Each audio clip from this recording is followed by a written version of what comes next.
Hello and welcome to Let Me Bore You to Sleep. My name is Jason Newland, and please only listen when you can safely close your eyes.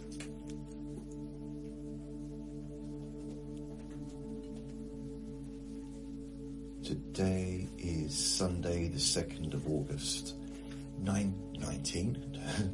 Wow, I was about to say 1926, 2026. It is 2 minutes to 12 in the afternoon, or 11:58 a.m. It's sunny outside now, but earlier on, when I took Vinny out about 8, it was foggy. It felt like I'd woken up in October. I'm not complaining. I'm not. There will be some people that complain when the weather changes. There will be some people, guaranteed, someone, somewhere will be moaning, saying, in like September, October time, maybe November, where did the summer go? We didn't even have a summer this year.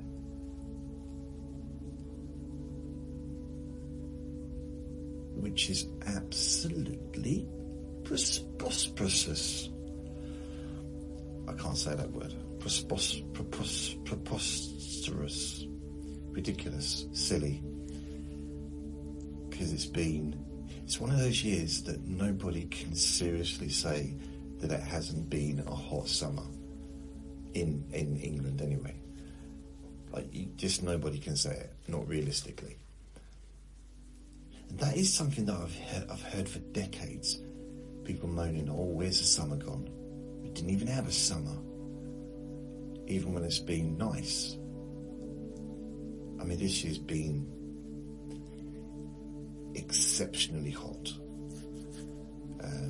To what it normally is, but still. We always have nice weather in the summer. It's not normally. Why did I say it's not so many times in a row then? It's not.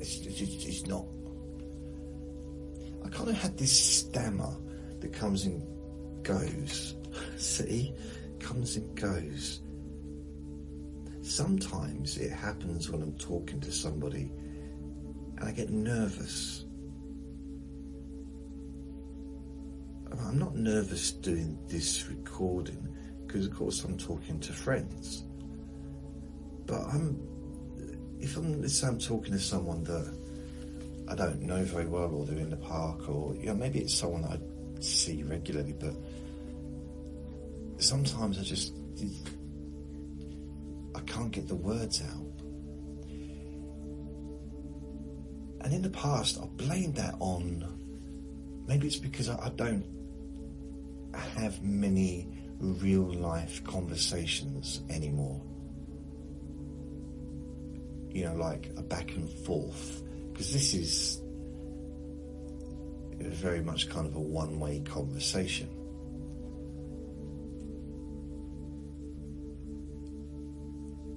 And I've only really got 2 people I've talked to. I've got my neighbour downstairs and I've got a neighbour over the road who he comes and visits fairly regular, like once a week or something, and we have a chat for an hour or 2.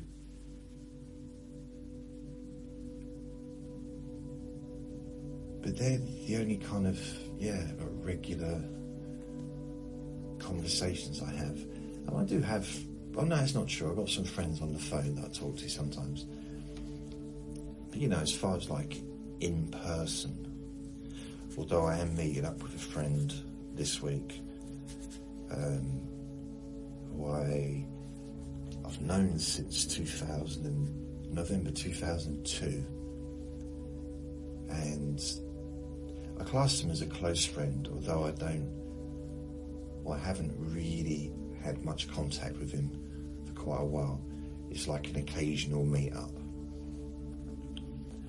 But when we do meet up, it's nothing weird, it's not strange.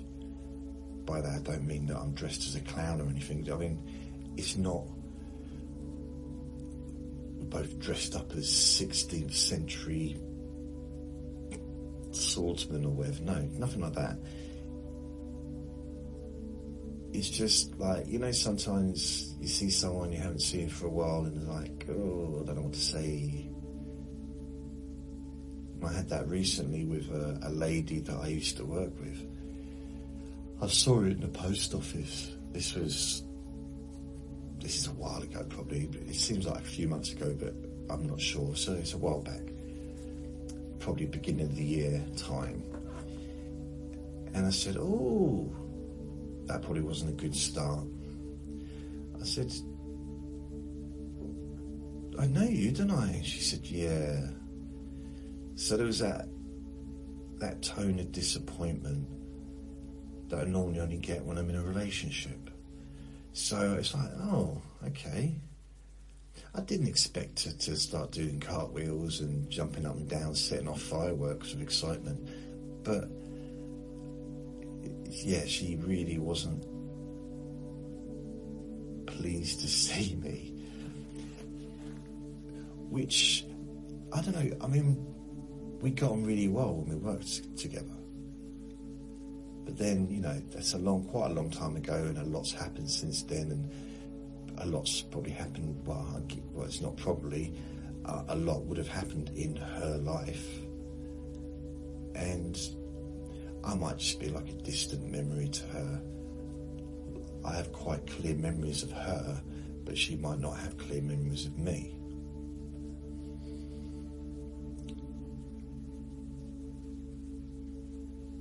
Yeah. I'm starting to think that maybe I've got quite a good memory. I never really believed I did.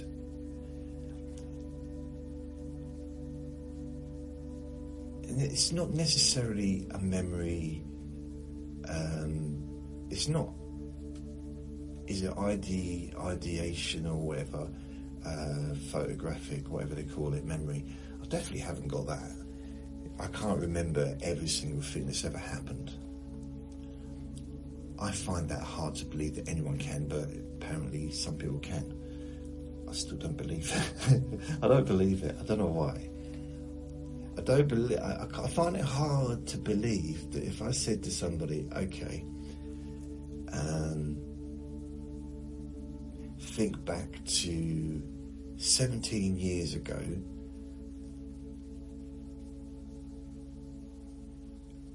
and during the month of June, 17 years ago,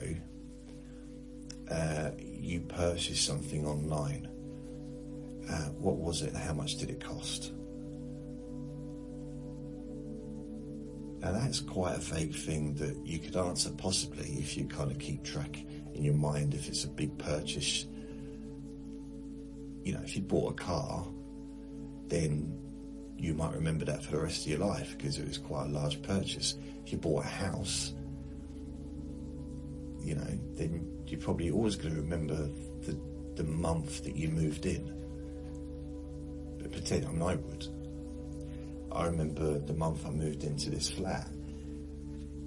But then again, I remember the months that I moved into pretty much all of the places that I lived, most of them. And I remember every single place I've ever lived. Pretty much every landlord and landlady. There's been over 50 since I left school. But then I don't remember all my teachers at school. See, so that memory's not there. So maybe it's just the things that I took notice of. So it's almost like I don't have control over what sticks. But what does stick is the things that are kind of meaningful to me. And moving a dress, starting a new job, or moving, or getting sacked, or being evicted, all those things are quite meaningful at the time. being at school, the meaningful parts of being at school for me was when I was 7 and I started junior school, a new junior school with my new mum and dad. And then I remember the second junior school I moved to, and then I remember the third junior school I moved to. So I went to like 3 junior schools. There's only 3 in that town. I went to all 3, just because we moved twice.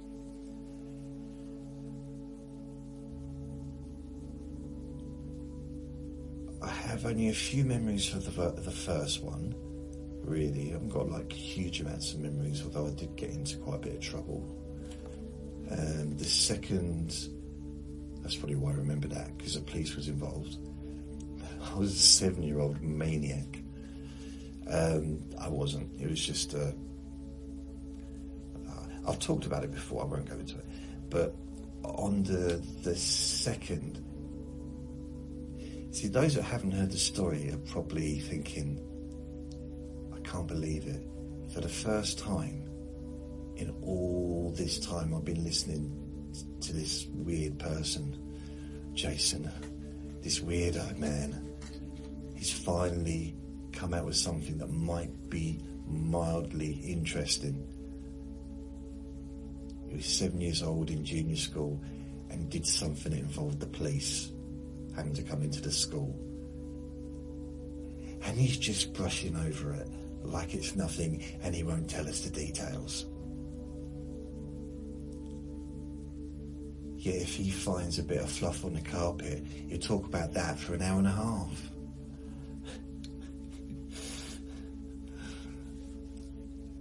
I am selective, to be honest. I don't. It's not really an interesting. I'll come back to it. If there is any stories that you think, oh, I'd love to know more about that, then you can contact me, and on my website, just send a message saying, can you expand on that particular adventure in your life, that particular boring event? The second junior school, I would be 8 when I was there. And again, I remember parts of it, a few bits and bobs. That's when I started making friends. So I was there for a year. So I was there long enough to make friends. I had a best friend that lived in the same road as me. I had my two best friends that lived in the same road. One was like 3 doors up, and one was probably 8 or 9 doors up. It was like around the corner. His name was Ian, and the other one's name was Andrew. Why do I remember their names? I don't know. And I remember what they looked like as well. The thing is, I kept in contact with Andrew, who lived just about 3 doors up, because when I moved out of that school, when I was 9, I also moved out of the house. I went to a different school, so I didn't see any of my friends anymore. But I used to see Andrew. I used to visit him sometimes because I'd been visiting my nan regularly, my nan and granddad, because they moved into the house that we were living in. They took over the council house. I wonder if that's still allowed today. I know they do council swaps, but my dad had a council house. Only had it for, blimey, maybe nearly 2 years. We was there for nearly 2 years, I'd say. It was a new build. The best place I ever lived. Ever. Like as a kid. Well, my whole life really, apart from maybe this place. It's, But let's just stick to childhood. that was the best place I ever lived, in that house. I loved it.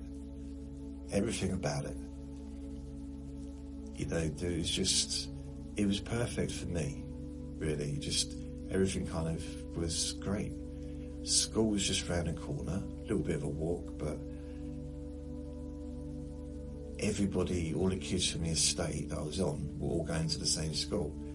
So literally, I never walked to school on my own because there was always other kids walking.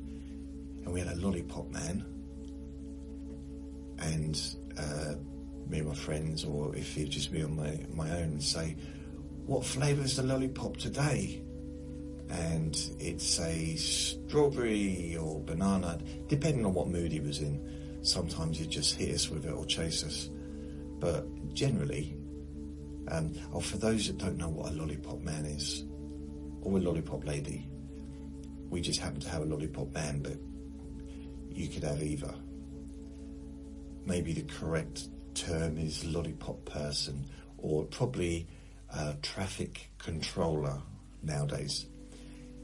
Basically what they are, if you don't know, is they usually operate outside a school or near a school so that the children can get across the road safely, especially if it's like a busy road.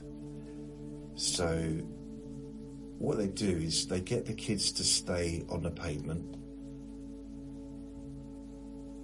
and then usually what they do is they would wait until the traffic was kind of getting clear, but if it didn't, they'd kind of slowly kind of step out, and they'd have a big lollipop, like a big stick with a big round thing, and on one side it'd say stop, on the other side it'd say go, and they'd do it. They'd have to be very careful, because sometimes if they had the wrong side up, we just all get ploughed down. But generally you've got to stop, and the cars would stop, and they'd go into the middle, right, and we still have to wait on the pavement, and the lollipop person would walk into the middle of the road and put their hand out to stop the other person. Actually, did it say go? So I'm thinking, because they've got to stop both sides of the road.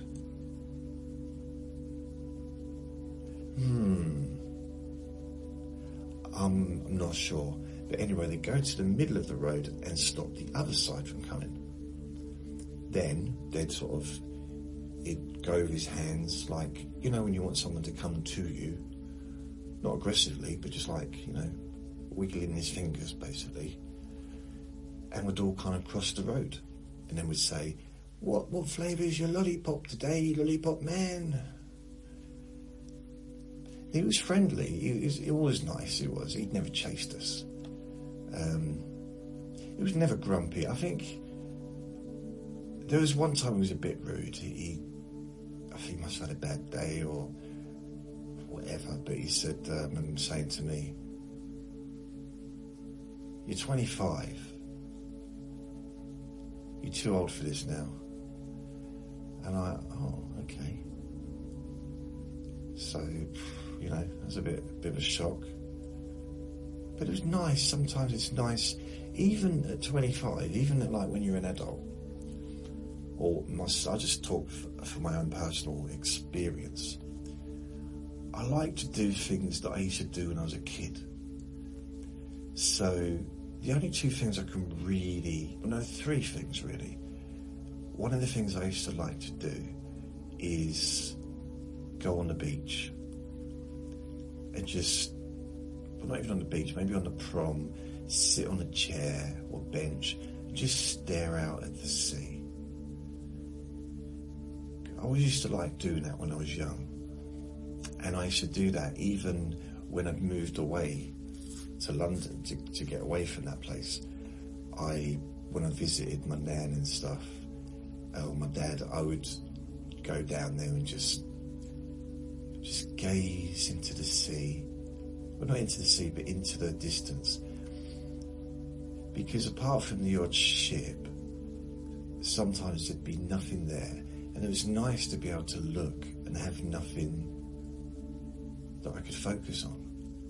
I liked that because I couldn't do it any other time, unless of course I looked at the sky. The problem with that is I bang into things. Although my nan did say, well, you could lie down on the grass and do it. I was like, okay, it's an idea. So there's always a solution, I suppose. And another thing I like to do was to swing on, well, not on the swing, because in the park near where my nan and granddad lived and where I used to live, on that housing estate, there was this park, and I used to love that park. When I was about 8, I used to jog around it. Honestly, I just run around it continuously till I was completely exhausted and sweating and everything. I just enjoyed being on my own. It was a weird thing, really, because I was 8. I did not need the exercise. You know, I was little. There's not really any need for it, but I enjoyed doing it. And then when that's the same place that I first, so I talked about Independence Day when I first was told what Independence Day was, American independence. And that's a park where they had watermelon and burgers and barbecues and stuff, and were celebrating because we had an air base, I think, an army base or an air base near where I lived. So that was the same park. At the time of that, I don't think they had swings right where they are or where they were. And they also moved the swings to a different part of the park because there was a field which they converted into a bit of a park as well, which was further up. That was always just, I don't know, that was a place where we used to make dens. Honestly, I loved that area. I loved that house because it was built, I didn't think about it at the time. I didn't like it. I wasn't there at the age of 8 writing in my diary, I really like this nice new build house. Oh, it's so new and fresh. And I didn't really understand about new builds, or I didn't understand about council houses. But I liked it because we was, like everywhere else is, we were right near fields. We were in the countryside, but then the town was surrounded by countryside. I mean, pretty much anywhere you live in the UK is countryside. This is what we are. Anyone that's flown over this country knows that. It's just fields with towns dotted around, and bigger places like cities and littler places like villages, and they're all connected by little roads or motorways. But they're clearly built in a field. That clearly used to be a field, and they built on that land. So there was a lot of land that hadn't been built on, that was derelict, that was kind of overgrown, and me and my friends used to play in it and build dens and just run around playing hide and seek and make bow and arrows and things like that. So it was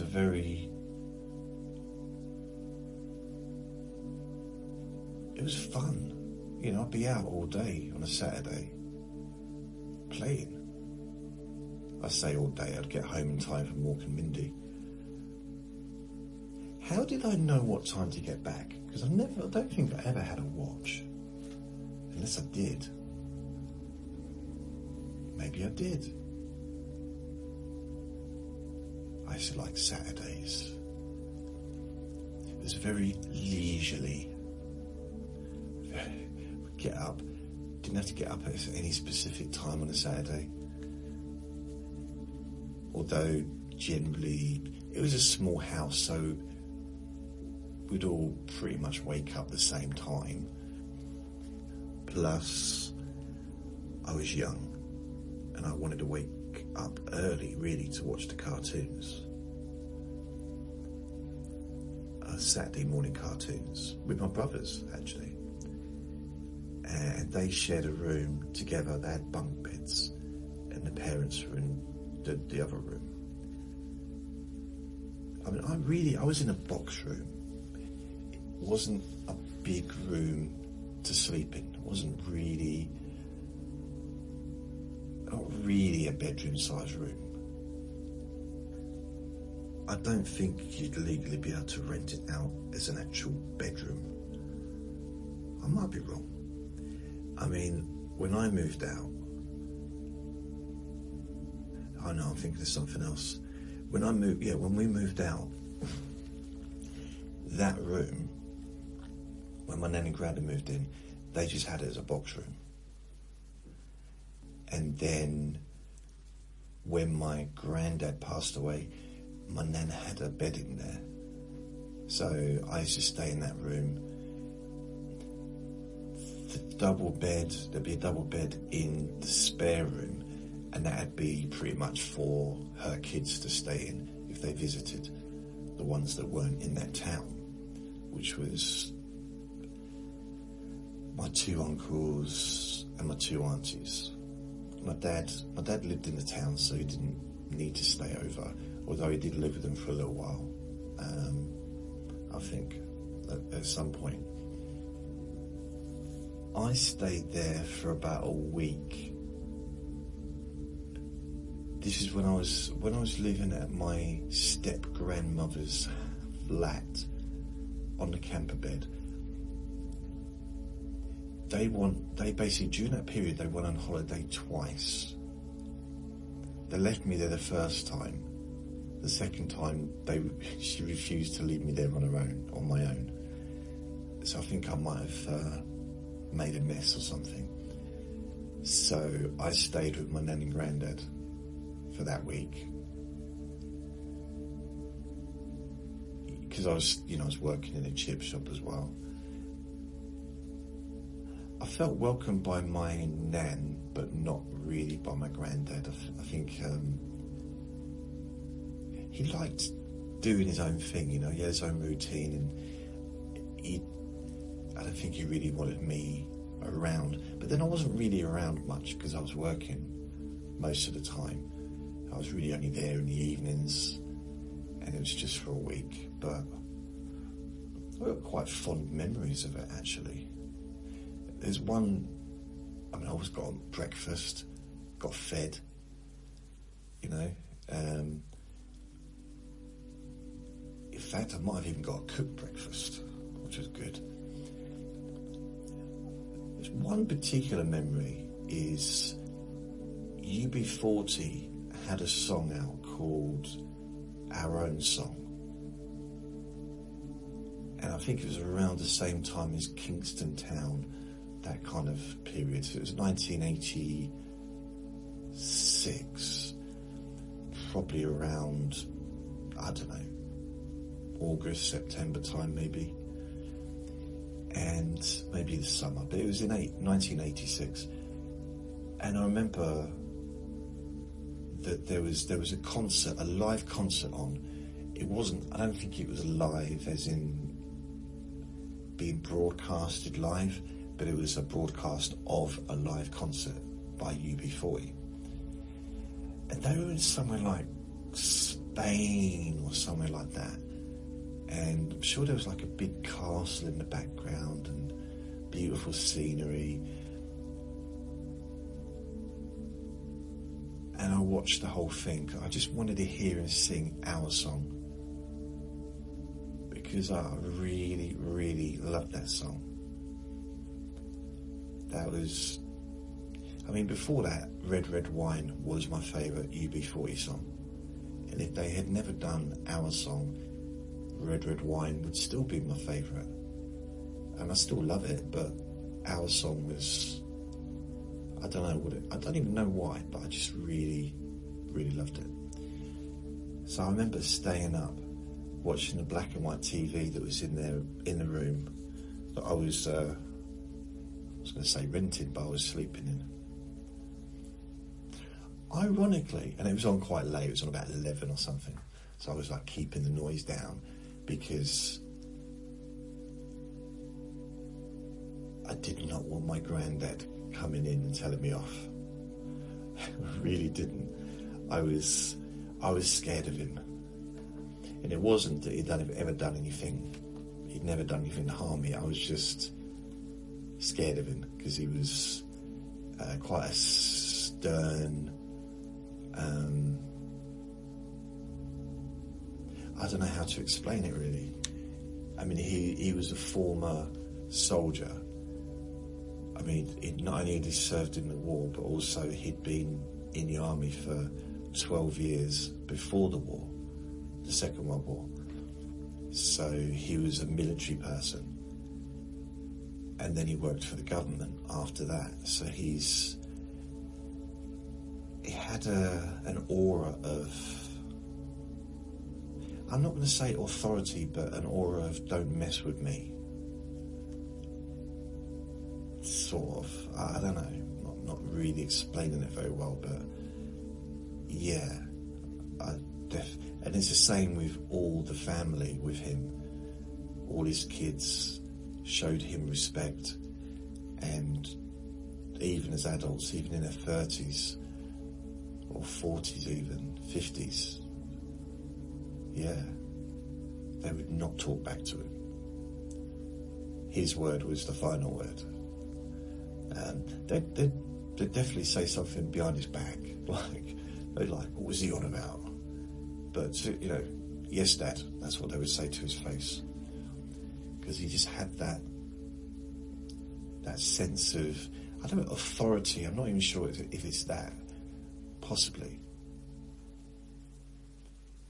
But it's not, I don't think he demanded respect, but he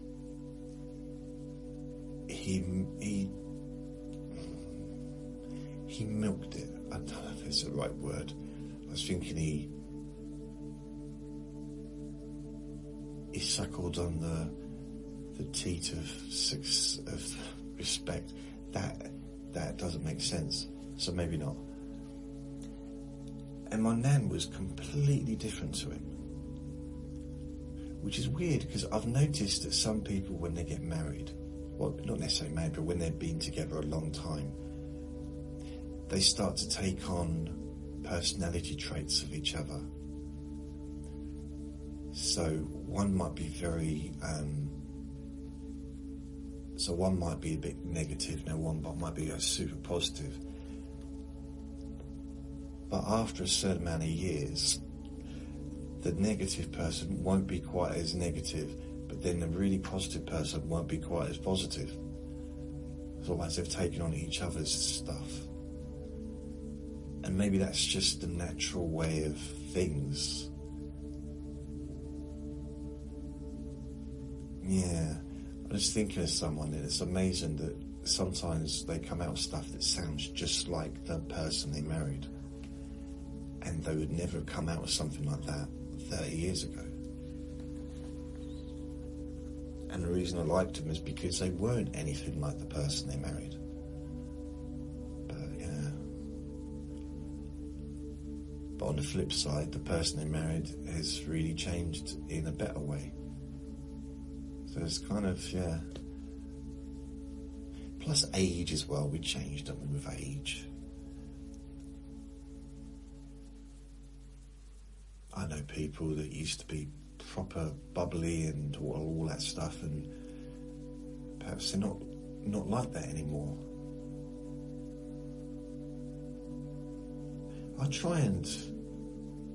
My biggest fear is, and maybe I probably do it a little bit, but one of my biggest, it's not my biggest fear, but one of my concerns is that one day I'll end up being one of those people that everybody avoids. I may already be one of them, but not for the same reason as I'm thinking. One of those people that everyone avoids because all I talk about is my health conditions. Or I tell my life story, but all the bad stuff, like continuously, and I'll go through the same stuff. I mean, technically you could say that is what I do. I do repeat myself, but I'm not focusing on illness and stuff like that. And I've seen people, quite a few people over the years, and they only seem to get worse. It's like it seems to make them worse by focusing on it. There's my favourite sentence, and it's not my sentence, it's not something that I come up with, but it was, I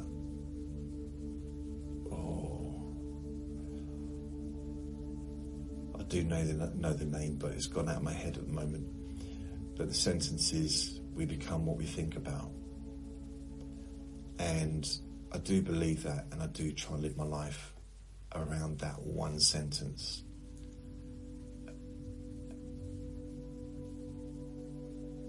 And the other one I quite like is, you are what you do repeatedly. So, and that makes sense as well. I mean, in a more practical way, that probably makes sense, because if you do something, you become good at it. And that could be writing, that could be painting, that could be doing music, it could be in your job, or it could be moaning, it could be complaining, it could be feeling sorry for yourself. Whatever we do regularly, we become better at it. It's just natural, isn't it? It's just like if I lost my vision for whatever reason, and I stayed in this flat, I probably wouldn't be able to because it's upstairs, but you know, even if I stayed in this flat, for example, I'd be banging into everything. But eventually, I wouldn't.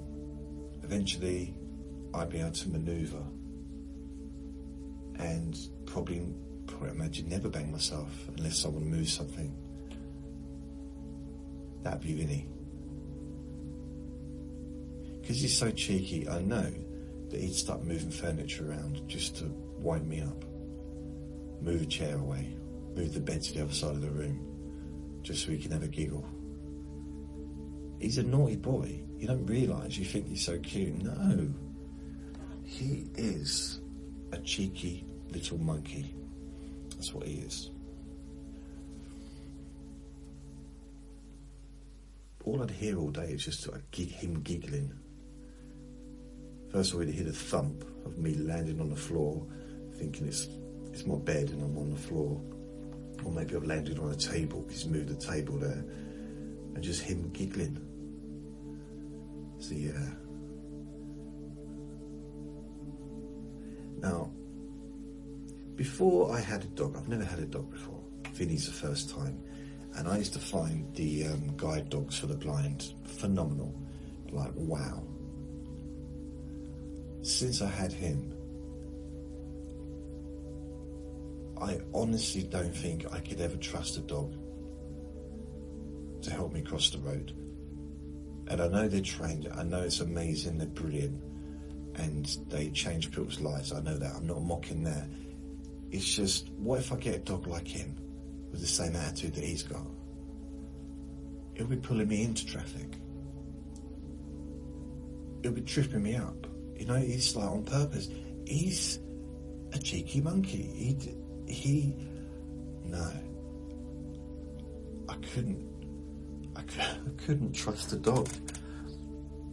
He's put me off trusting dogs ever, because he's constantly, I mean, sometimes I'll be brushing my teeth and he'll just lie down right behind me knowing that when I turn around I'm going to trip up.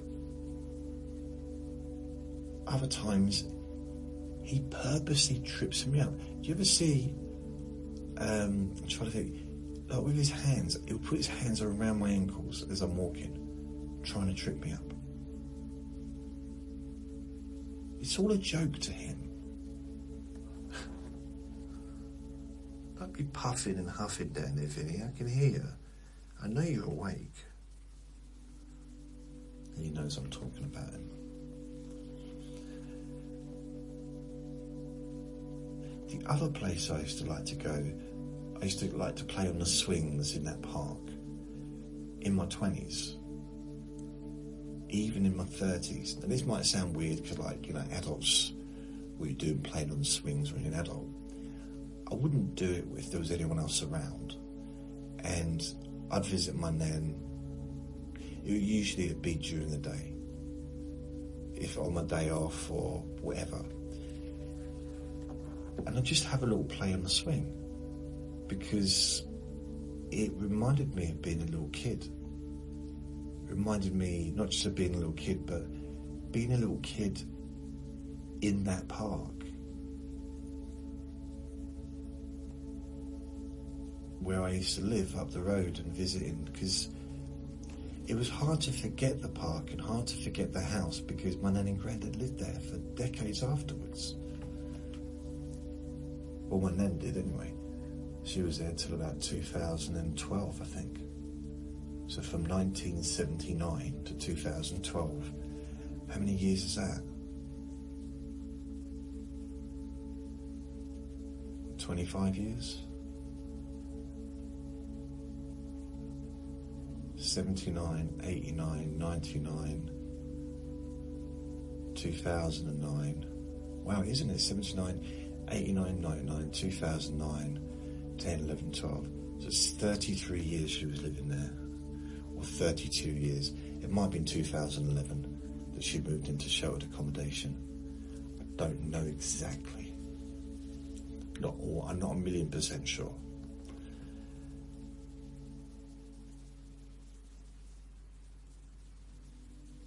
I mean, the other thing, I also used to like to walk around because there was all these, so as you came out of the estate and you go under a bridge, it led you all around the fields, and there was, I guess it was like a road, but, well, it was a road, cars used to go on it. So yeah, there was a duck pond like halfway through it, and it could lead you to the complete other side of town, like absolutely miles away. And it was a good hour walk, if not more. And we used to do it after lunch. So if we went to my nan and granddad's for lunch, the whole family would go and would walk. So me, my three brothers, the parents, my nan and granddad. And my nan would be back. She'd be talking to me, or she'd be with us. My granddad would be about a mile ahead. He always walked ahead. He didn't talk to anyone. He just walked fast. And I used to ask my nan, why? Why is he doing that? And she used to say, shut up. No, she didn't. Shut up and eat your fish finger sandwich. No, she didn't. She's just like, huh? Hello? Actually, I don't know what she answered. But I did question it. I don't know if I questioned it out loud. Knowing me, I probably would have done. But we did that journey lots of times. He always did the same thing. I mean, I remember once I saw him and he was going for a long walk. And I was on my own, and I kind of bumped into him, but he was walking up the stairs and I was about to go down the stairs. This was the other side of town, not near the beach. He said hello, and then carried on walking. So, you know, it wasn't, it was, I didn't expect him to sit me down and tell me a bedtime story or anything. I just explained to me the meaning of life. I just, that's not what my nan would have done.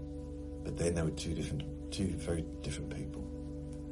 My nan would have asked me how I was, and she'd have told me how she was, and we'd have had a chat. In fact, if it was my nan, I would have stayed with her and walked her home. Or gone back, she would have come with me or I'd have come with her. We wouldn't have, separated.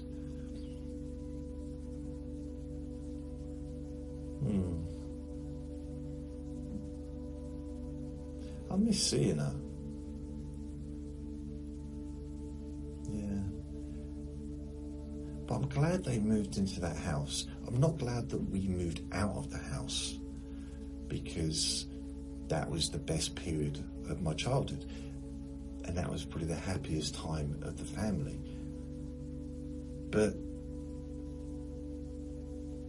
if they hadn't moved in, then they'd have stayed in London and I would never have kind of got to know my nan. We would have visited and they would have visited us. But if they'd have stayed in London and we moved into the other house, because we had to anyway, because there was a new baby and there wasn't enough room in the house we was in.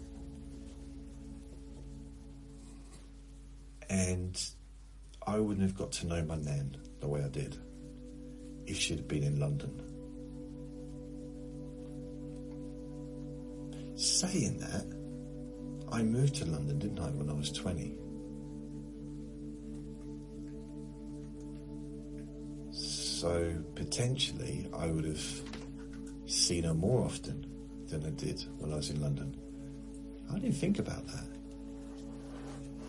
Because basically North London's not far from East London. London's not a big place, distance-wise. It's a big place as far as the amount of people that are there, the amount of houses, and the amount of buildings, the amount of roads. And it seems bigger because everything takes ages to get to because of the traffic, if during the day. But if you travel at night, like 2 a.m, for example, you can get to places in such a short period of time. That's when you realise how small London is as an area. I remember I had a girlfriend in Ealing, and Ealing Broadway was a heck of a journey on a tube. I have to go to Stratford, get on a central line, and it'd be take about 17 weeks to get there. Slight exaggeration, but it was a long journey. It was the end of the tube. Just wait for him to stop drinking and slurping.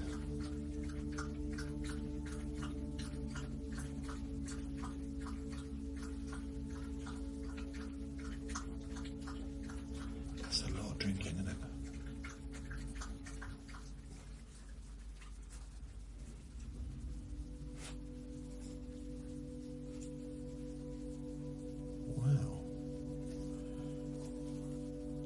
That's a thirsty little cat, isn't it?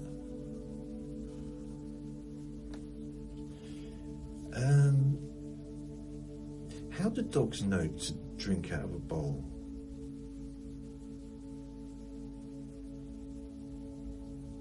What would happen if we just gave bowl, if we just put a cup or a glass of water on a table, and so the dog could get to the table? How do we know that it wouldn't just pick it up and start drinking it like we do, out of the cup or the glass? We don't even give them a chance or an opportunity to do that, do we? Maybe they're licking the water out of the bowl thinking, this is degrading, why can't I just have a glass like everyone else? Why can't I have a cup of tea like the rest of the household? Maybe they're thinking, why have I got to eat out of a bowl? Why can't I be at the table like everyone else? They enjoy the conversation. Some of the conversations.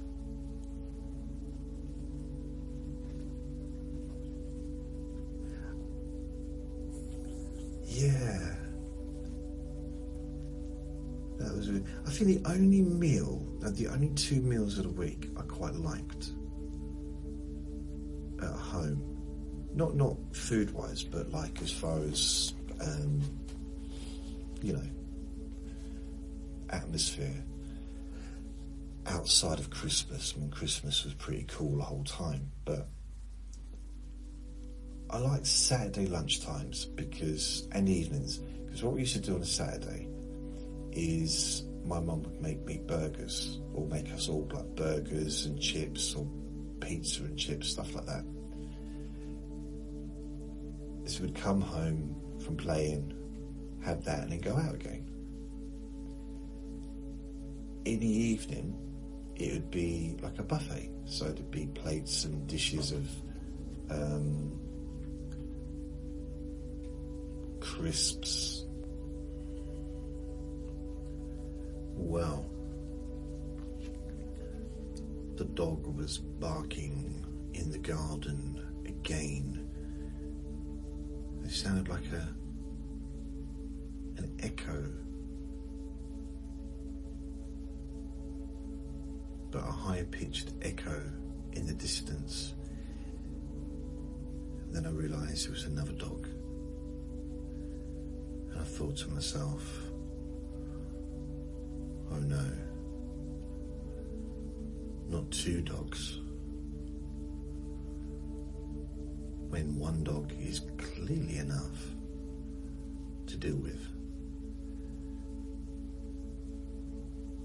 There seems to be a bit of a lag of sound right now, which is nice. It's nice. It did go on for a few minutes. Oh man. So, I can't remember what I was talking about, but the other thing I used to like to do when I was in my 20s and 30s, but mainly 20s, something I used to do when I was 8. Well, I did it all through, basically from the age of 7 onwards, really, when I moved into that house. We lived just round the corner, basically. The dog started barking even more, so I took that opportunity to wander into the kitchen and see what I needed to order on Uber Eats, because I need a few bits. And so I ordered that, and wow, £69.92. So it should be here at between 1:35 and 1:57, and it's 1:03 now. So that's good, because I've got nothing to eat, so I'll give me something to eat when I get here. I need some milk and some breakfast cereal and bits and bobs. It don't half add up. Blimey. The dog's stopped now. Hopefully that will be quiet for a little bit. So if you looked out of the bedroom window in my nan and granddad's house, or when I lived there, no, not the window of the kitchen, sorry, or the upstairs spare bedroom. At the end of the garden, there was a motorway. And it wasn't exactly at the end of the garden, but you got to the end of the garden, there was a fence. Pop over the fence, there was a walkway that you could go through, and then there was a hill, an embankment, which then led to the motorway. So you could hear the motorway pretty much the whole time, but it just got used to it. It's weird, it's a strange one, really. It never really affected me when I lived there, because I lived at the front of the house. And probably when we was in the kitchen eating and stuff, we were making so much noise that I imagine people in the cars in the motorway are probably moaning. Just like, put your fingers in your ears, we've got to go past that house, that noisy house down in the embankment. So we probably make more noise than the cars, that's what I'm trying to say, in a weird way. Wow.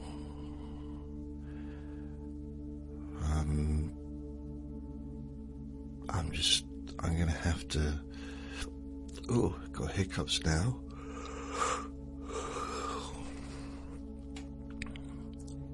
I have to bring this recording to a crescendo due to the woof woof in the garden.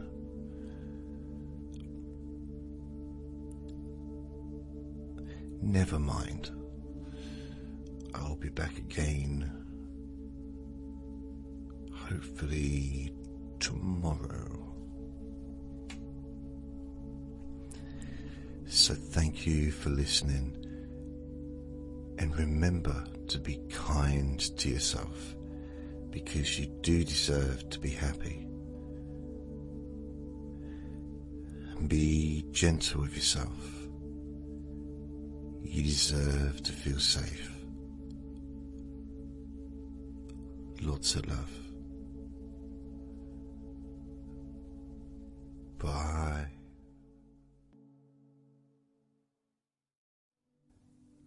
Relax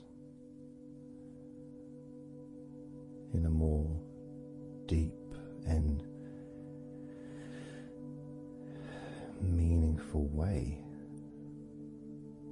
Maybe in a way that can not just allow you to feel calmer now and throughout the time we spend together here, not just relaxed at the end of the recording when it's finished and you can enjoy that sense of comfort and peace,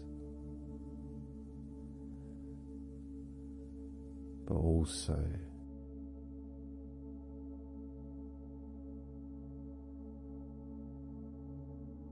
I think it would be nice to have those feelings of relaxation continue for longer after the recording is ended, so that you can still benefit from listening to my voice, maybe in a few hours' time, perhaps tomorrow.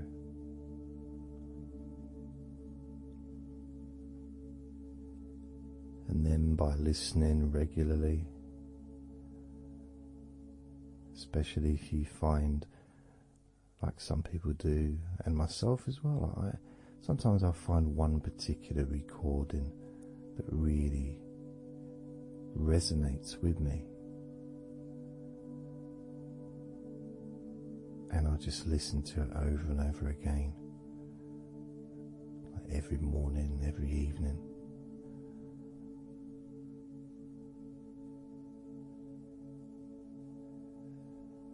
There was this recording from, we're going back to about 1999.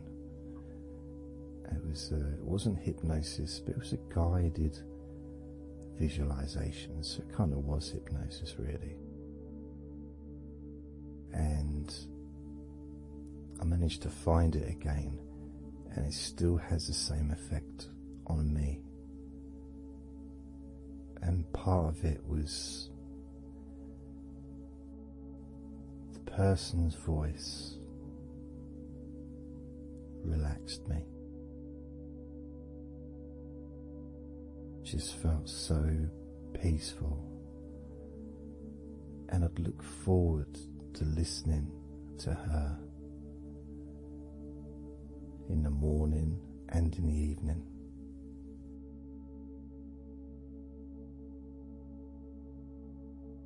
And I knew before even pressing the play button that as soon as I'd done that, pressed the play button, this was in the days of CD players, press the play button. In fact, it might have even been a tape recorder. I'd lie down on the bed and then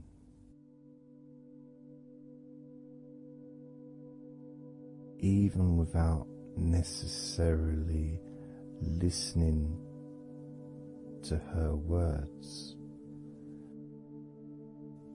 because I had them memorized really. It was as if my body knew exactly what to do. And the muscles just almost went into automatic relaxation.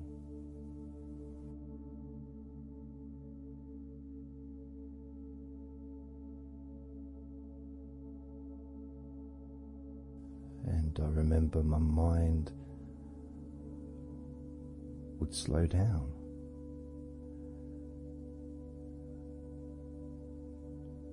Now, I was listening to this recording in the early days of learning hypnosis, and long before I ever made any videos or audio recordings myself, because I didn't start doing that till 2006.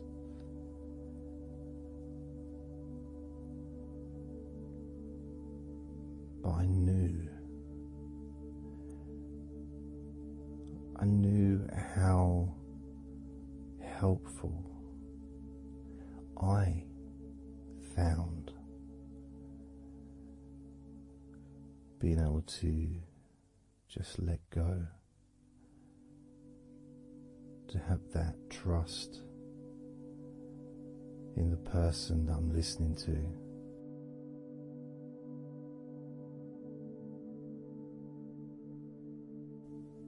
Knowing that it's going to be just as relaxing, if not more so, each time you hear my voice. You may feel the same.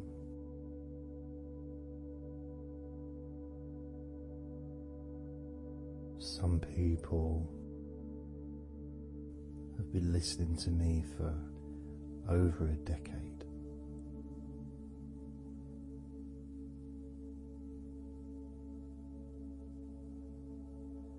Maybe not solidly, obviously not 24 hours a day, but maybe people come back. Some people maybe listen every day.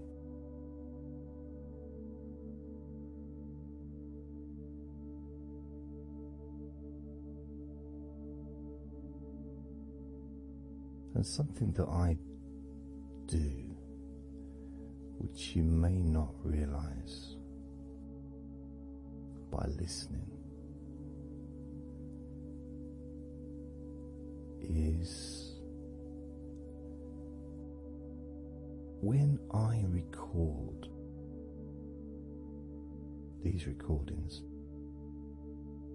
now, for example, I also am affected by the words that I say. So if I said to you, focus on your feet, notice your feet relaxing, I will be focusing on my feet. I will be noticing my feet relaxing.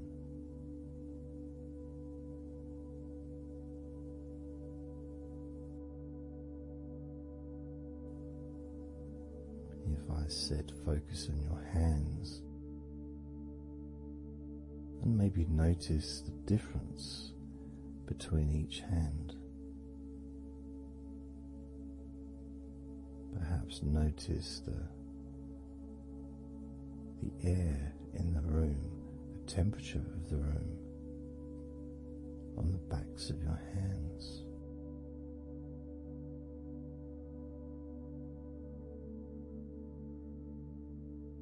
You may start to notice what almost feels like a very light breeze, even though there may not be any type of breeze at all where you are right now.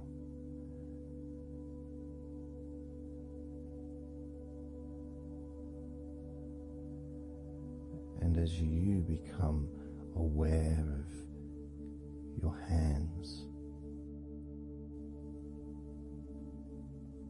I'm also aware of how relaxed my hands are feeling now.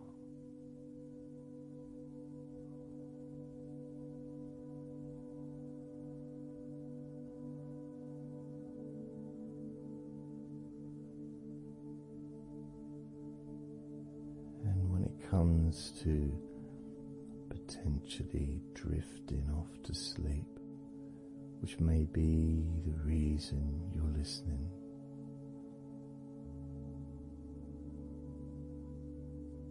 I also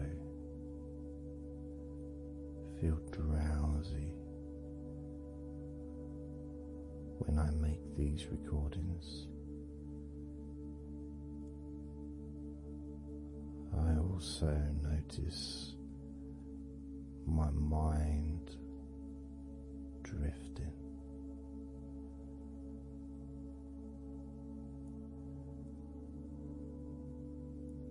In fact, at times I've actually fallen asleep.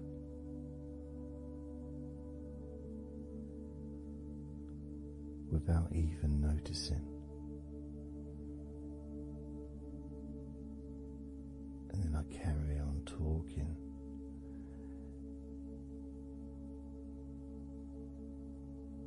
And it's only when I listen back to do the editing, I hear snoring, and I think, I don't remember snoring. I remember talking. Is it snoring, or is a pig turned up?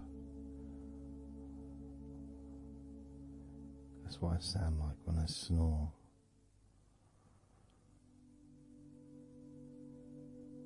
And I get really into the whole experience.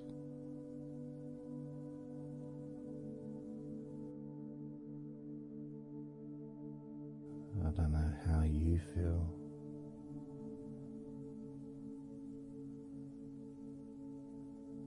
How relaxed you feel in your feet. How relaxed you feel in your hands.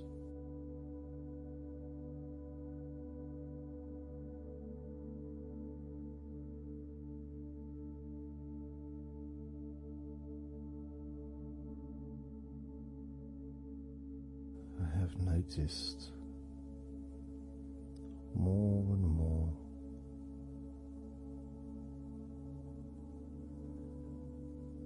that the more relaxed, deeper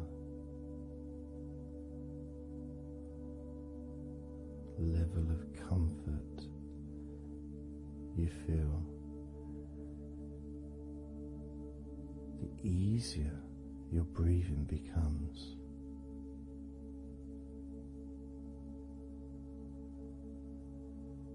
It's almost like that additional muscle relaxation. So this allows you to breathe easier.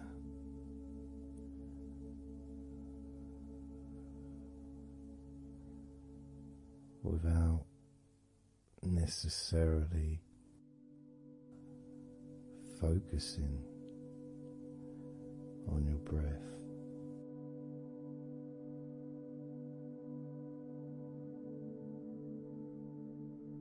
However, being able to notice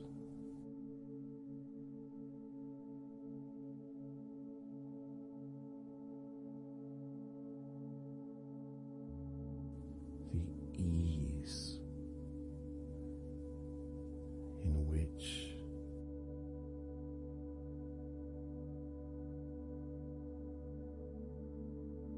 you breathe so naturally.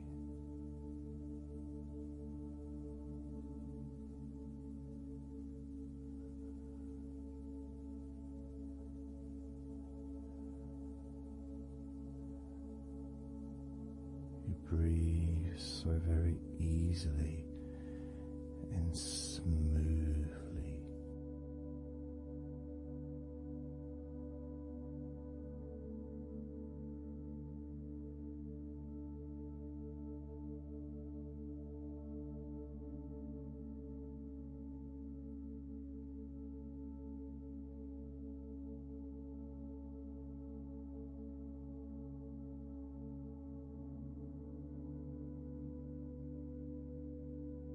Whenever I imagine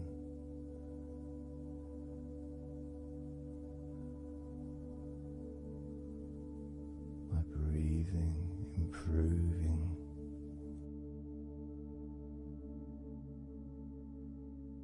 when I've got my eyes closed,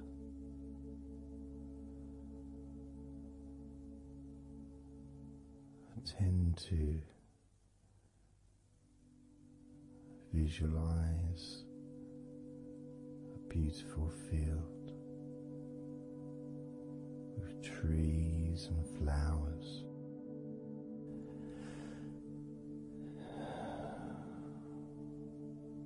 producing all that life-giving oxygen.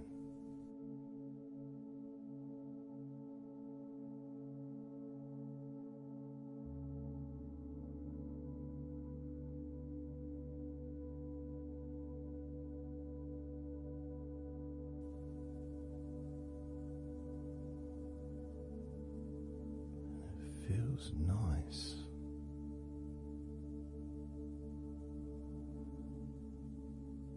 to, if nothing else, just taking some time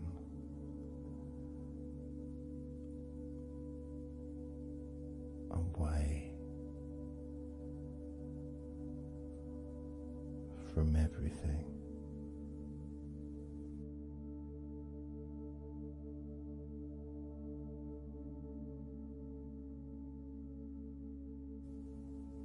Enjoying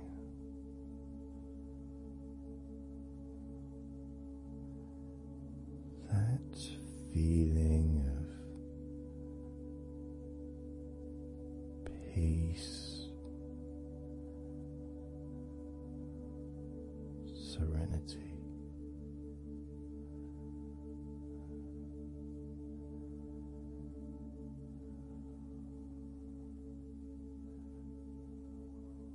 With a joyful heart.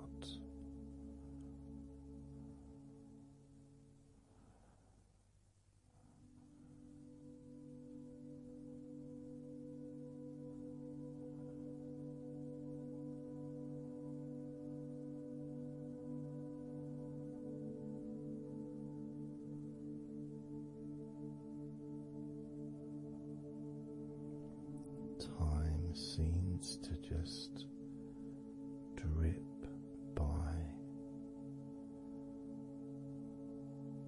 so very slowly.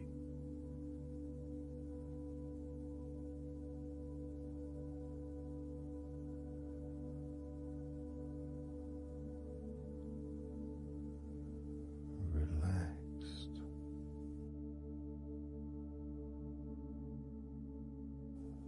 so deeply peaceful.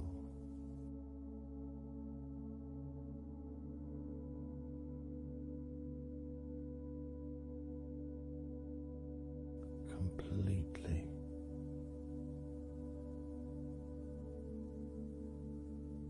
unattached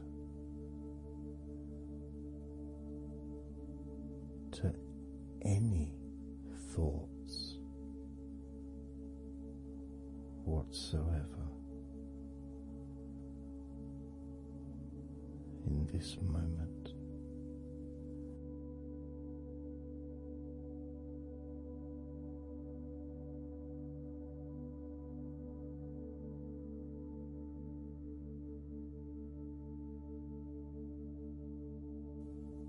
Completely free.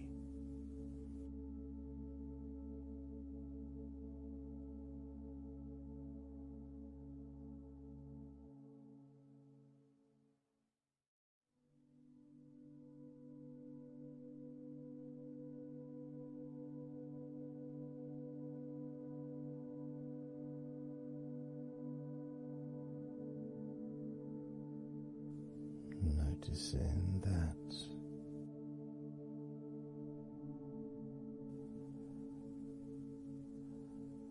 your mind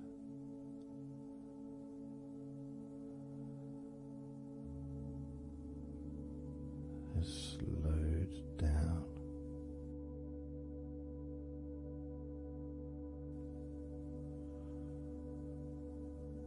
Slowed down.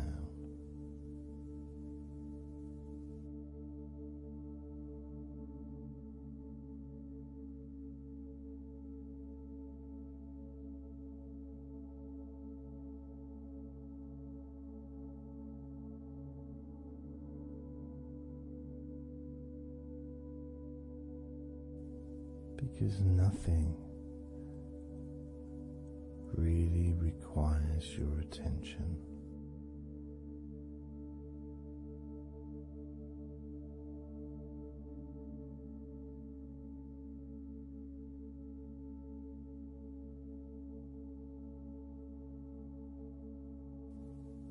You can enjoy the physical sensations of allowing the stress to drip out of your body.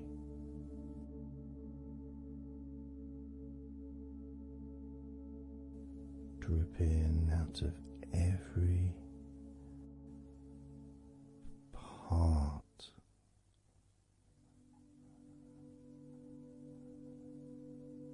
of your body.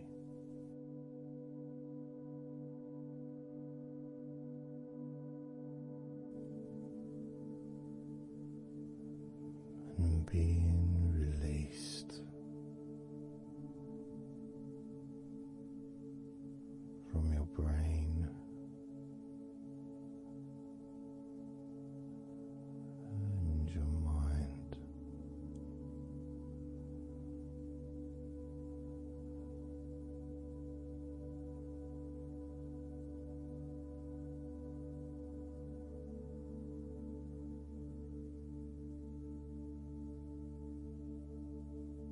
Slowly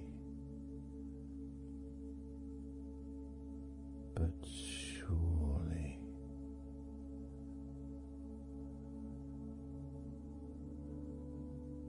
the muscles in your legs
the feelings,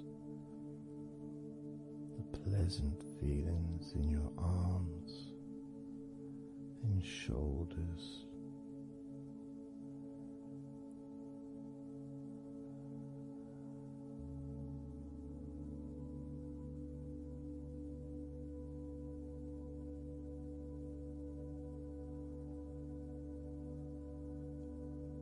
Deepening each part of your body further and deeper,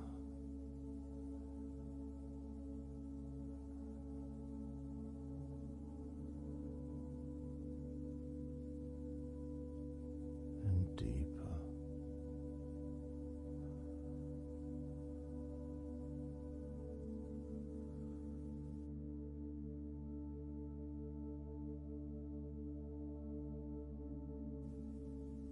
Noticing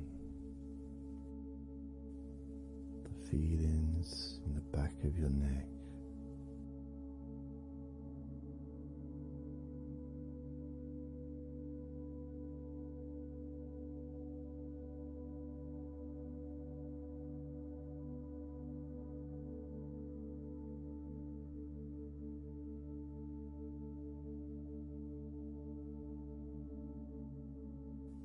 the feelings in your wrists,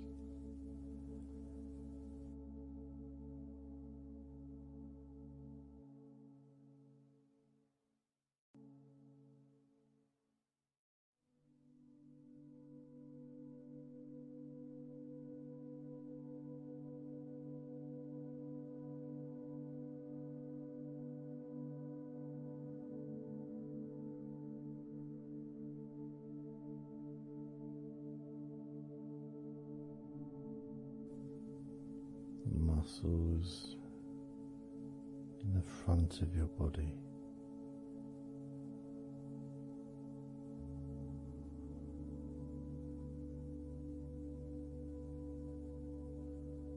are also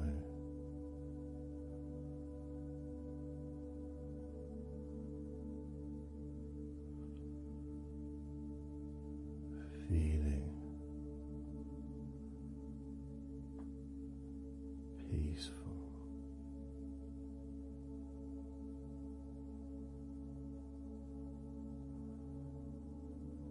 Deeply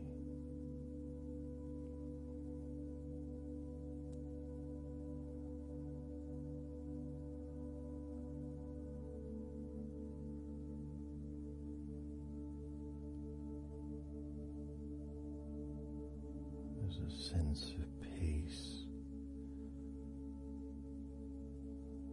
spreads through your very core.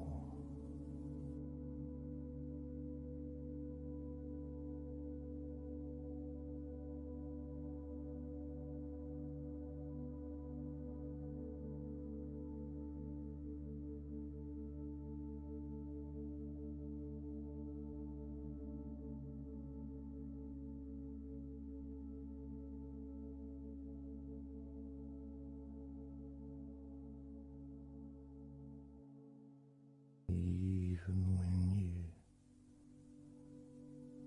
focus on your mind,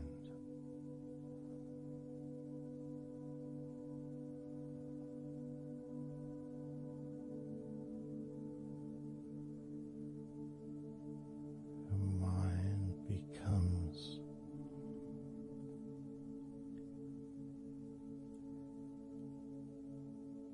even slower.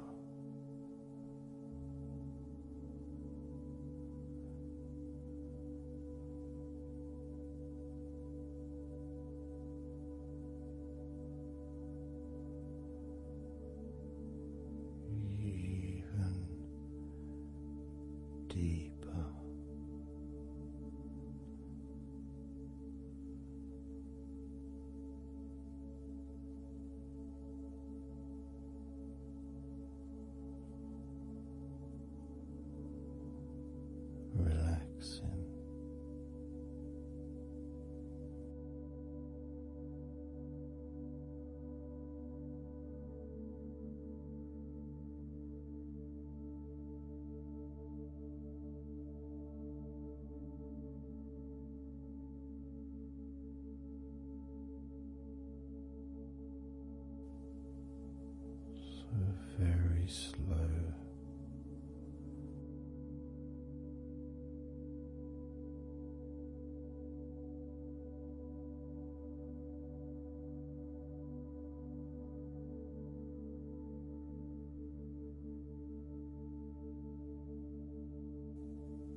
peaceful in your stomach.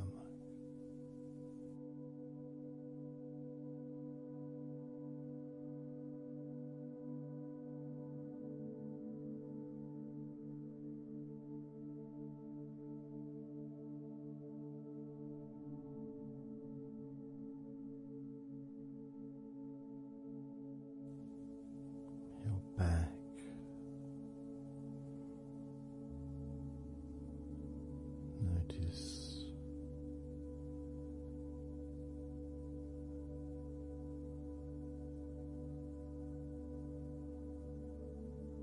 notice how relaxed you now feel.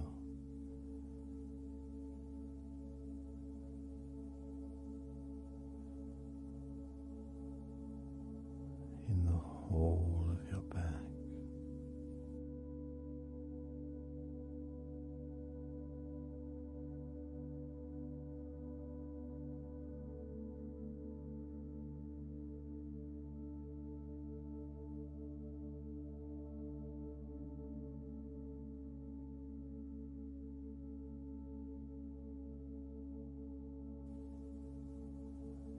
Your spine, from your brain all the way down the middle of your back, sending and receiving millions of messages every day.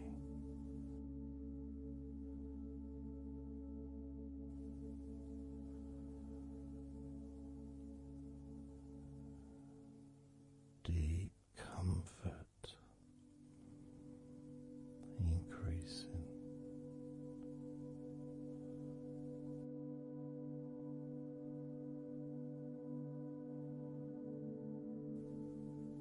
Deeply relaxed.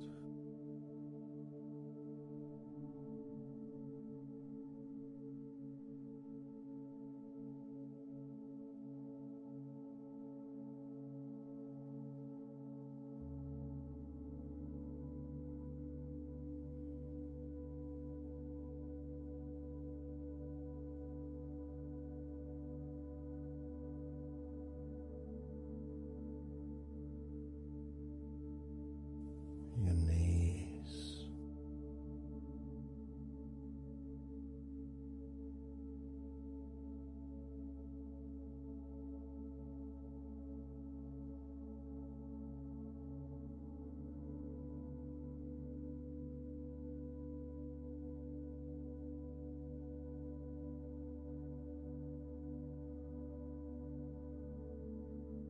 relax, spreading those signals down your spinal cord into every part of your body.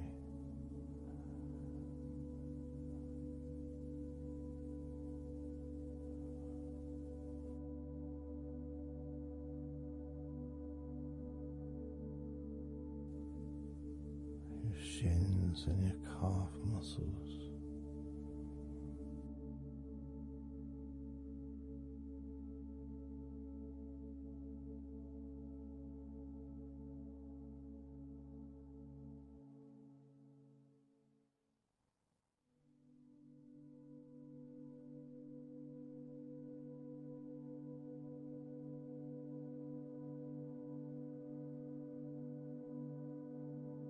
Your elbows,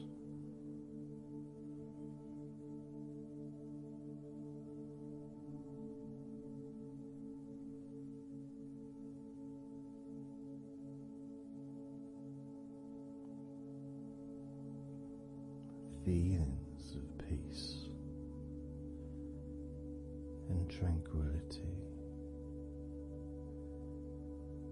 spreading through your body, tips of your toes to your eyes, your fingers the way to your lower back.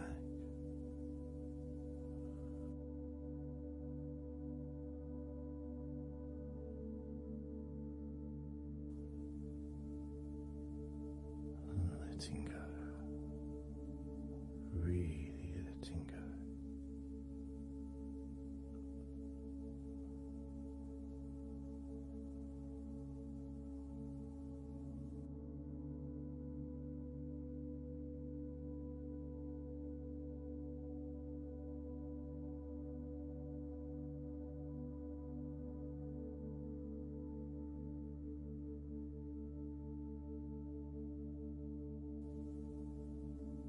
Peace.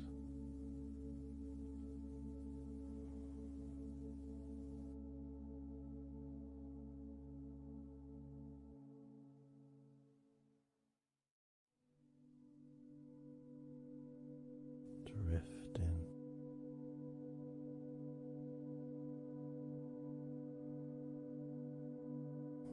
Mind just wandering away.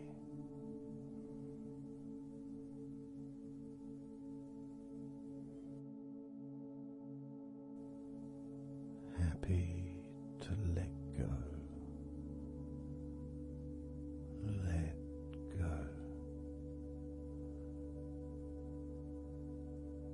Completely let go.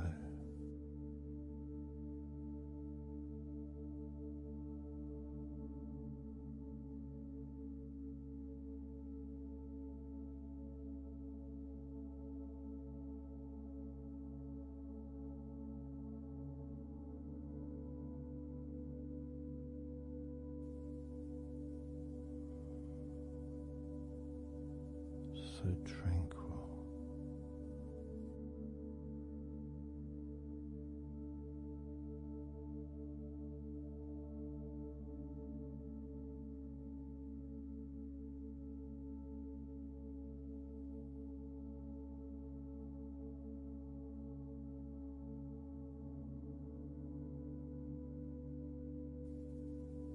Your whole body enjoying a sense of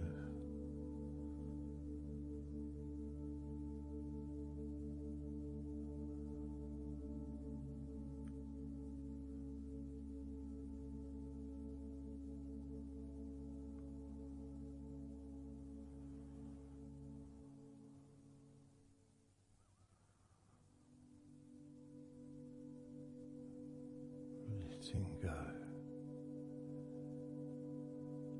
even more.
Peaceful.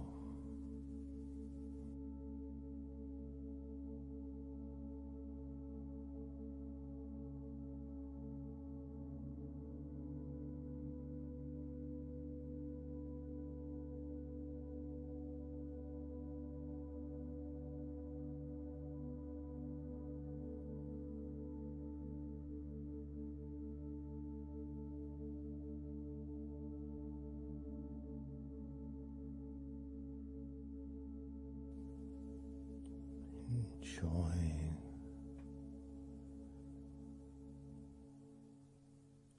the space this space of peace and safety.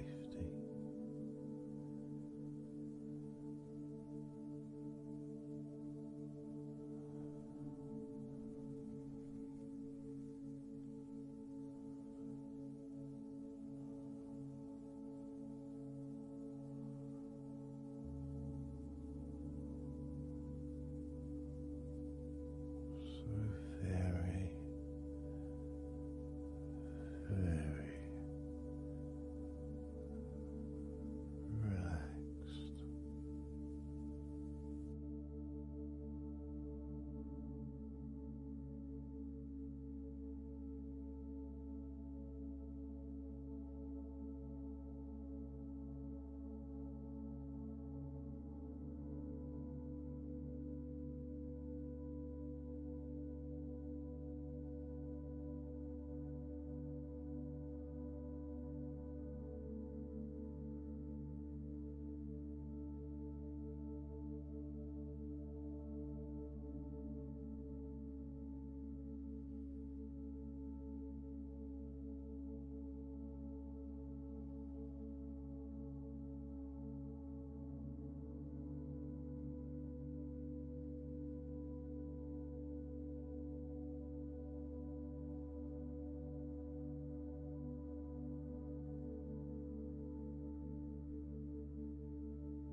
Letting go.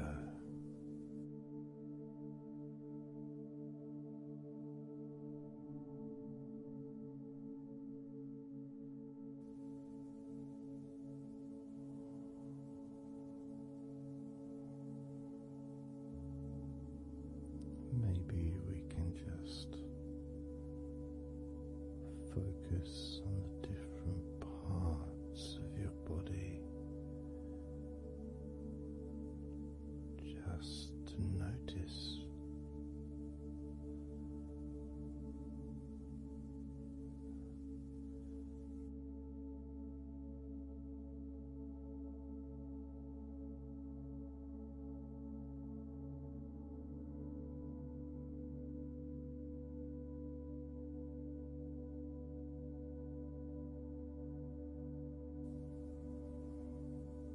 your forehead and your eyes.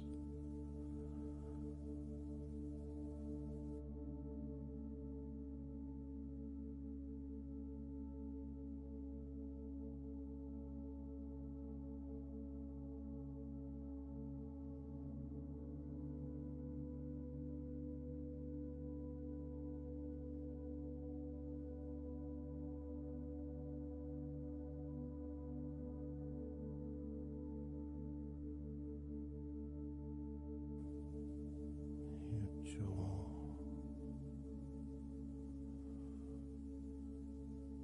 so loose.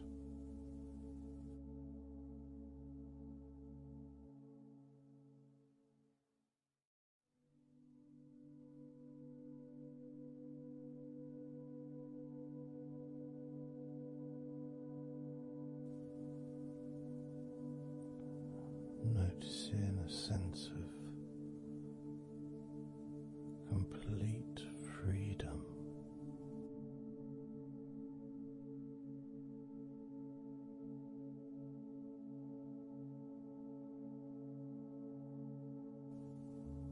Absolute freedom.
energy.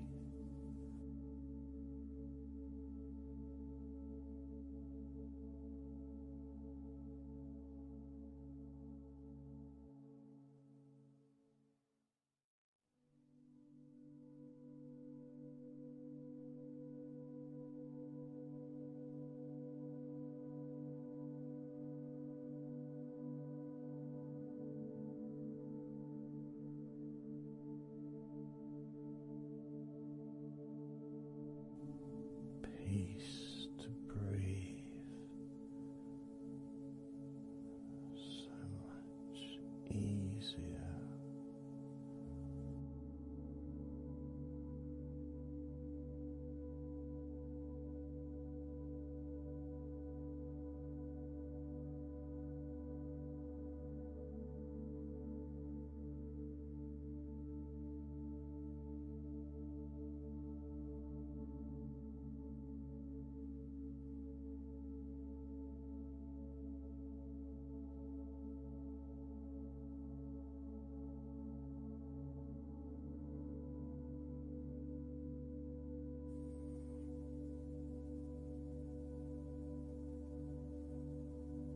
Loose.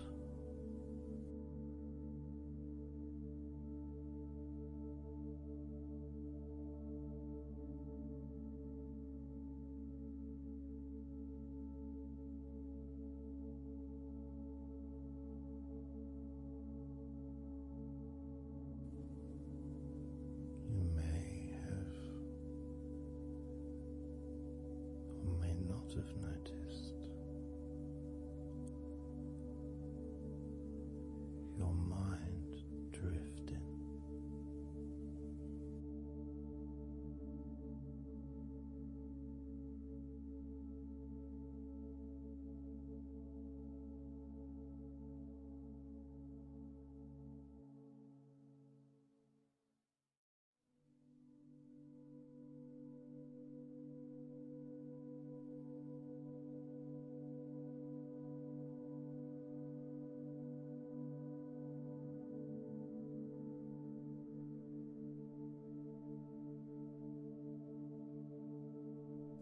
Peaceful.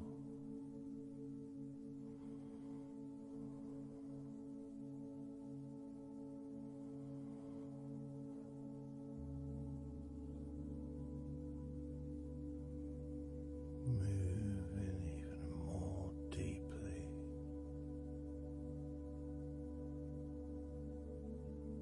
in the direction of total blissful peace.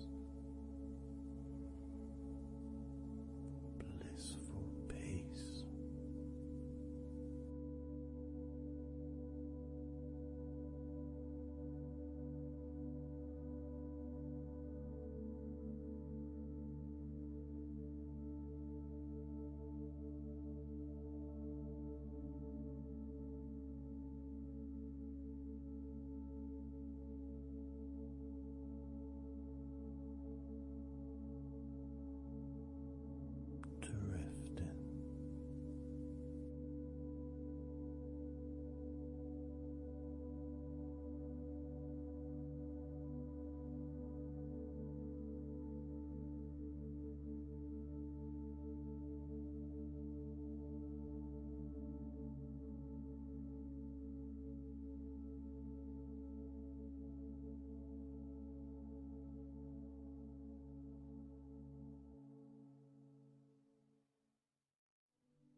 letting go.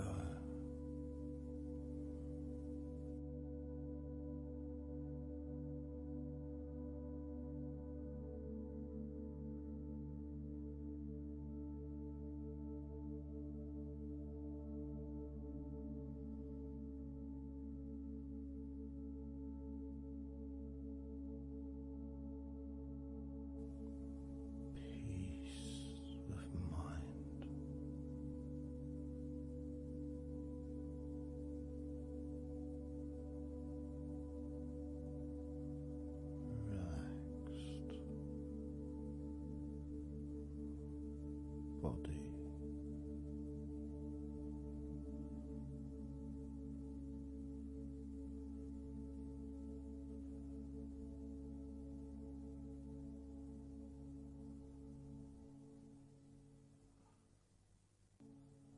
So relaxed.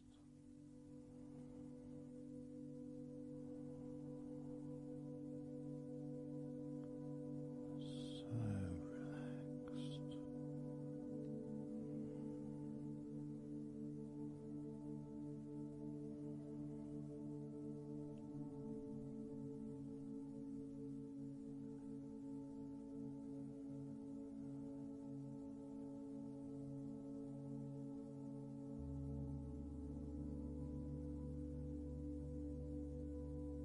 Your body feels almost invisible.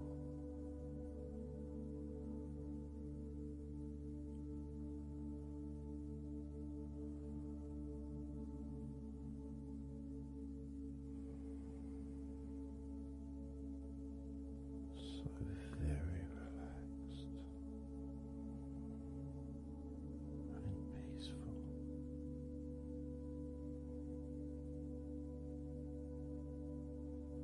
So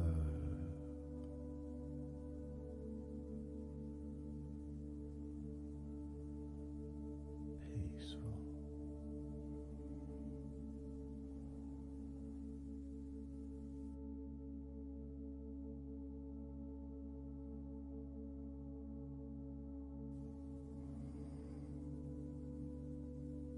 Relax.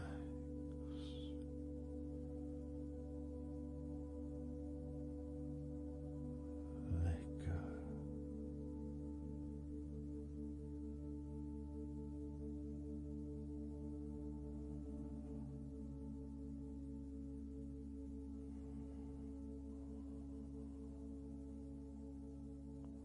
So peaceful.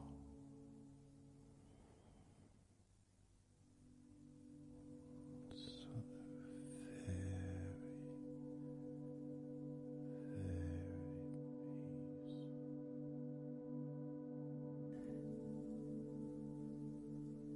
And you could start to notice that you are feeling more relaxed. Even though I've not purposely focused your mind upon that sense of physical comfort that is growing within you throughout your body. And your mind starts to slow down. And that could be almost in recognition of, I guess, my speech not being particularly fast.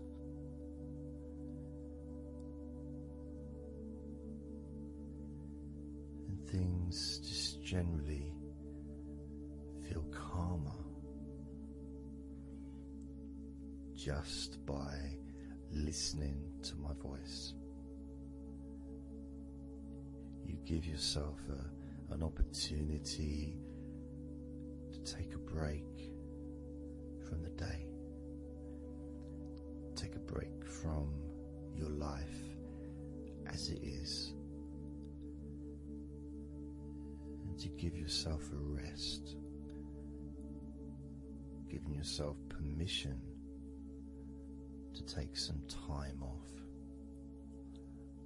and to allow your body to relax and allow your mind to slow down,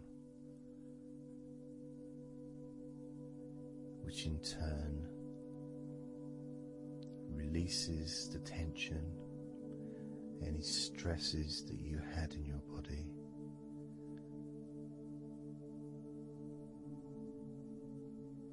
It's almost as if the parts of your body just open up, allowing the negativity out.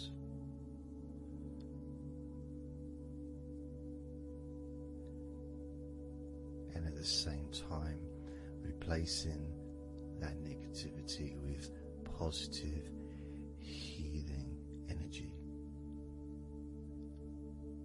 which then fills your body up, and your mind too also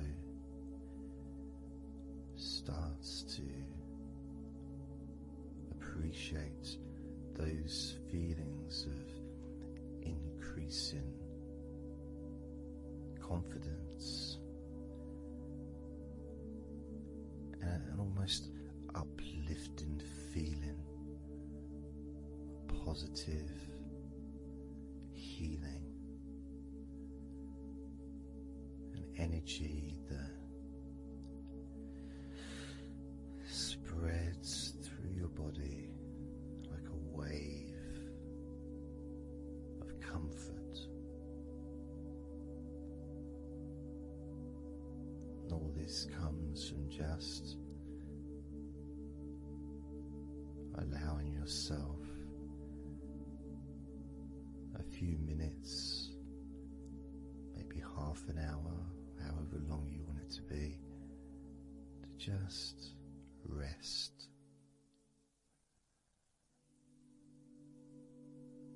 And allow your mind and your body to almost reset itself to the settings of comfort and relaxation, calmness, which allows more room for feelings of pleasure and happiness to move around your body and into your mind, almost as if your mind and your body are sinking together, almost mirroring each other with that growing positivity and calmness. And it feels nice.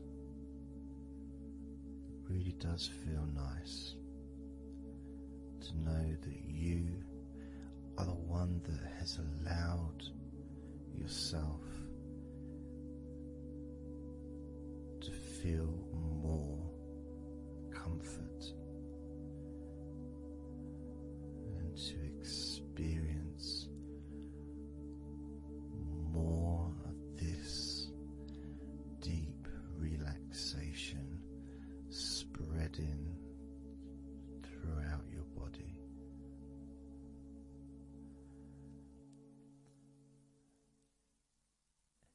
And as I focus on each part of your body, you can notice that that part becomes even more relaxed just by focusing on it. It becomes even more calm and comfortable just by focusing. And as I move down your body, starting at your head, the parts that you've already focused on will continue to relax deeply,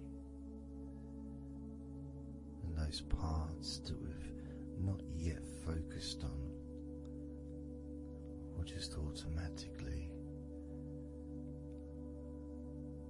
release any remaining tension in anticipation of even more comfort about to come.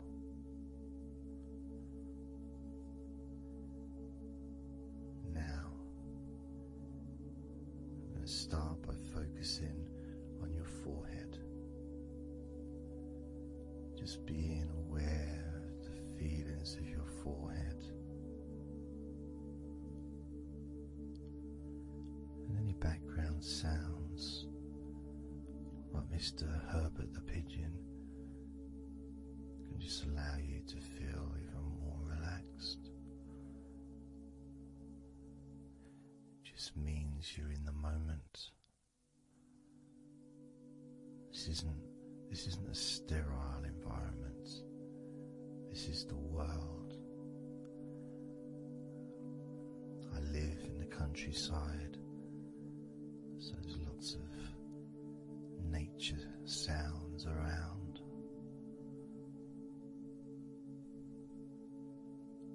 So as you focus on your forehead, just notice how it becomes even more relaxed as you focus only on my voice and that part of your body. Moving down to your eyes, focusing on your eyes, noticing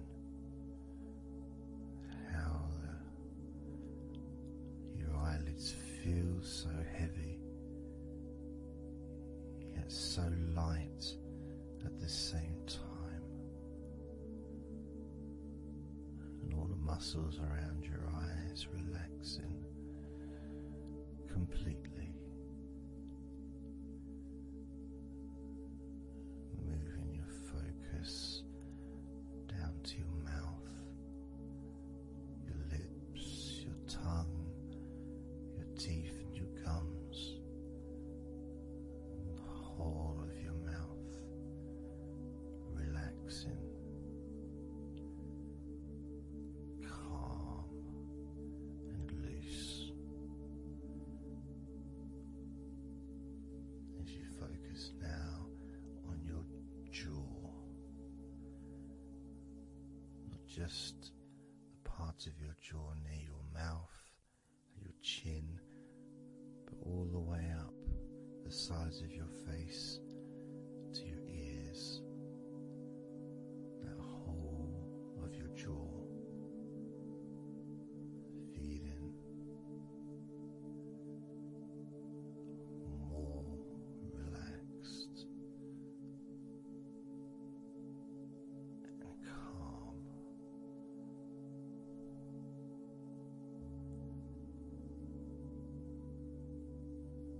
Focusing on your neck, the front of your neck and your throat, relaxing and loose and calm. The sides of your neck, the right and left side of your neck, relaxed and loose and calm.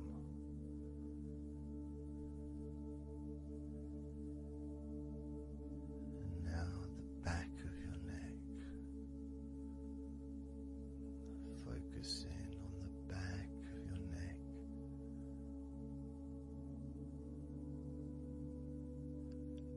letting go of any tension that may have been there before, and enjoying that sense of increasing comfort and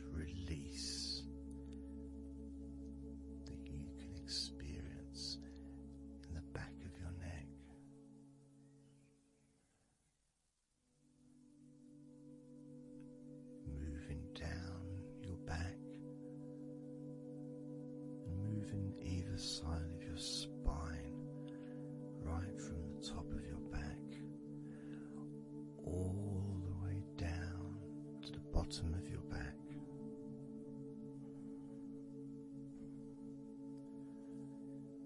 Down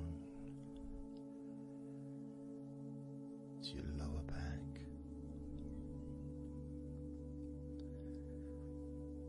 as you move up and down your spine, you can feel the muscles either side of your spine relaxing even more.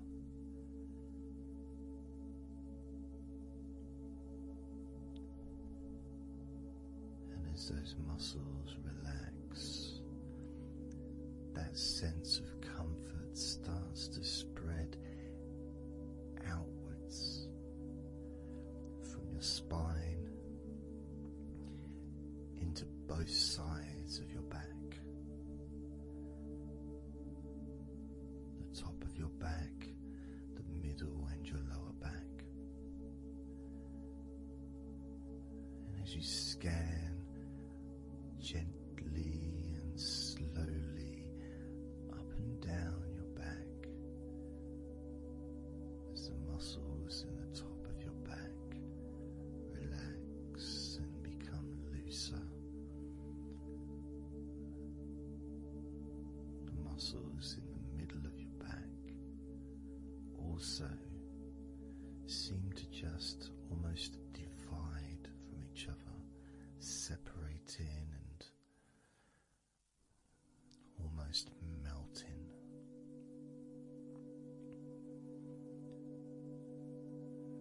And in your lower back,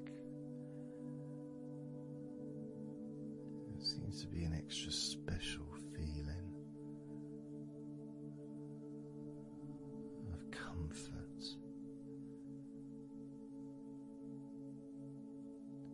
That spreads into your hips, so down your lower back and into your hips,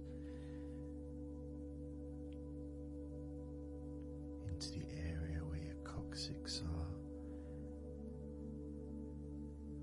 and into your buttocks, and all those muscles that spread from your lower back into your hip area start to melt, start to really let go.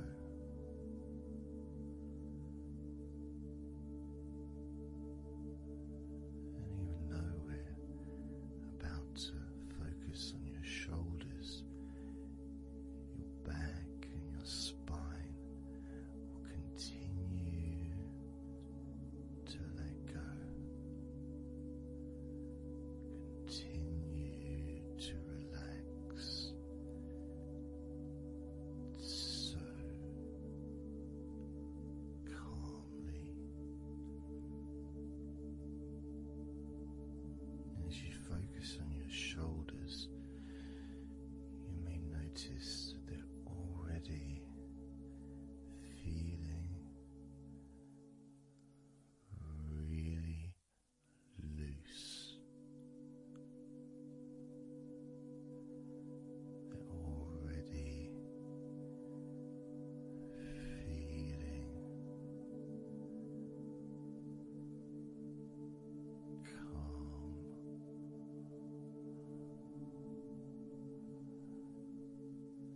And that feeling of those muscles that move from your neck into your shoulders.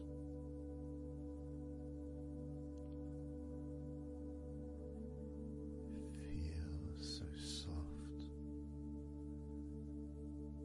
and gentle, so smooth,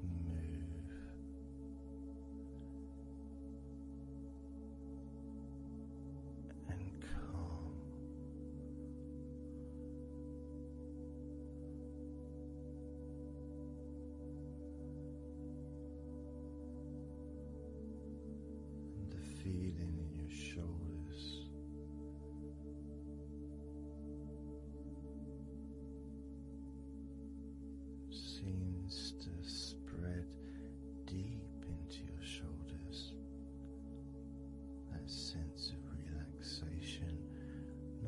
just traveling deeply into your muscles, but also relaxing the bones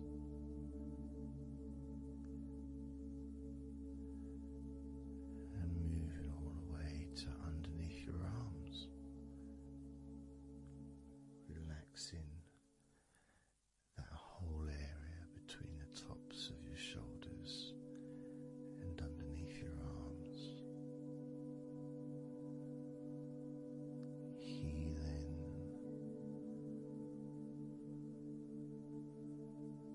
You feel so relaxed and comfortable in your shoulders, which sends that deep healing message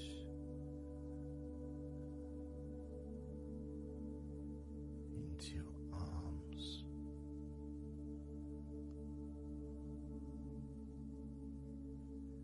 and you may feel almost as if your arms are not even there because they're so relaxed,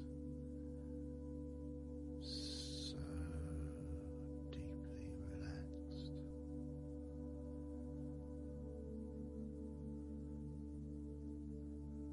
So calm.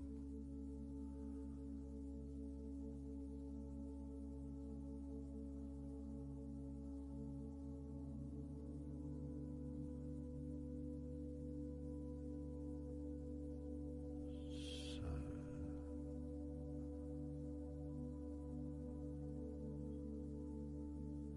loose.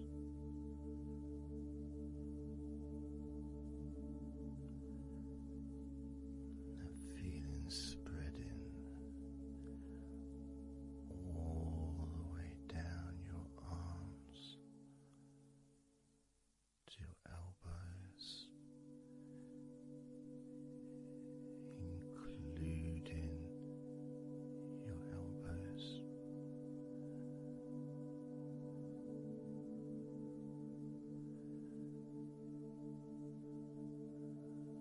Circumference spreads all the way into your wrists, your forearms and your wrists,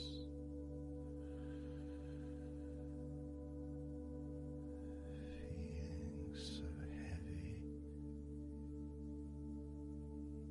yet at the same time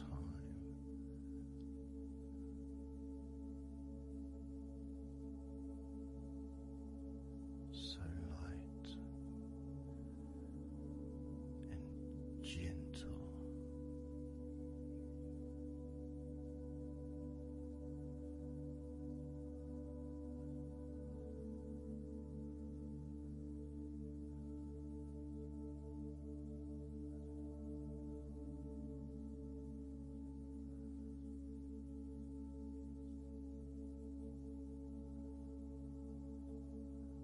Focusing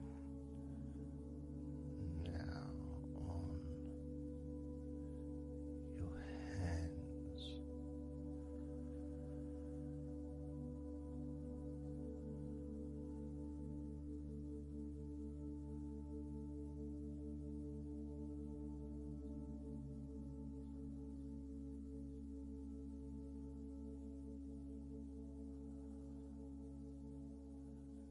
Your hands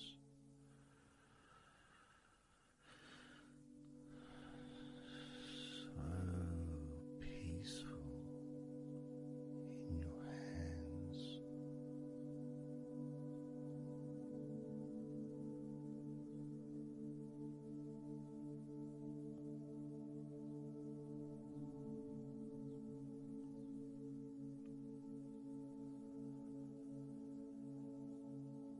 There's a sense of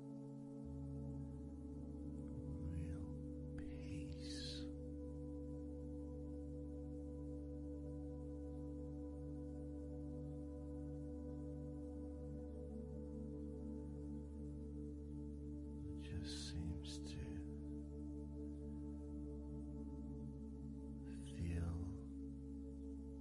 so familiar when your hands relax deeply.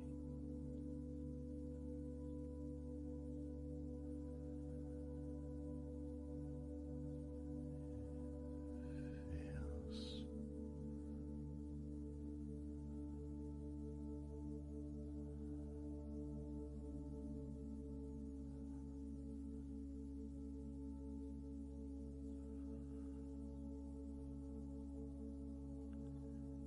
your fingers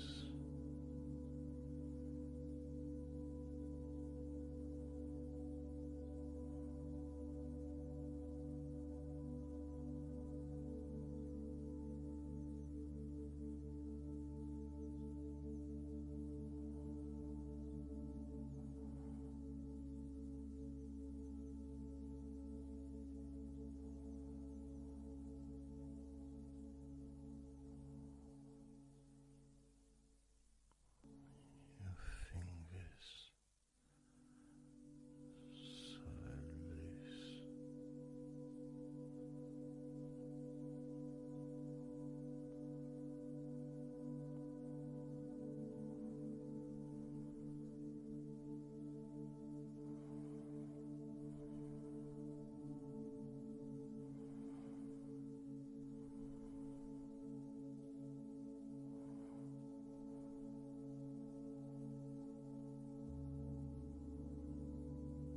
Your fingertips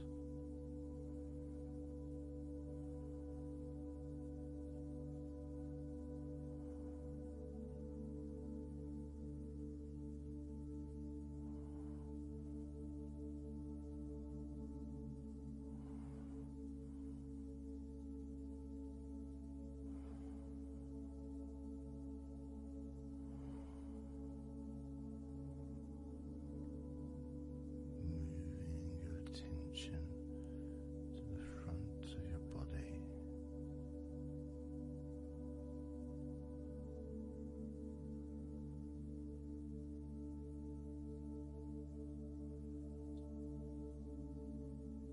So comfortable.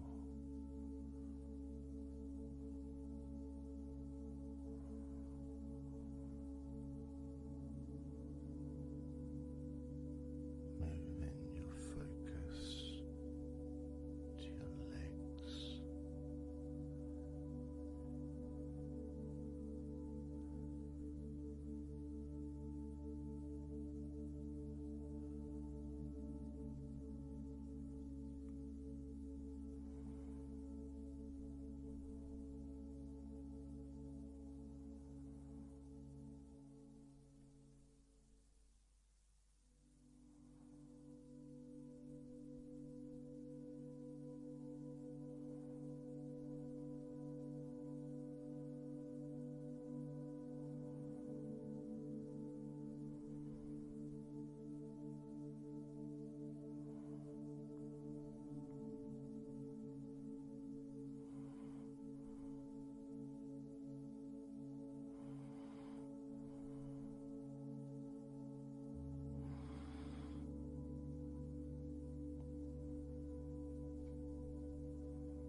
All those muscles in your thighs.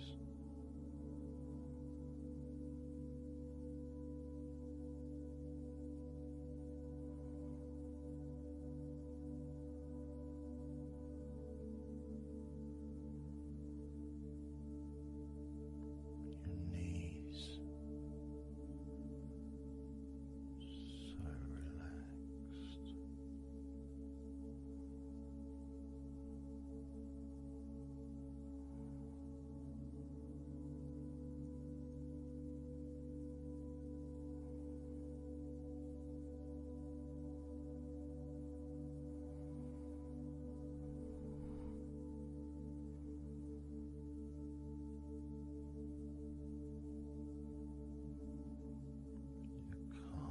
muscles and your shins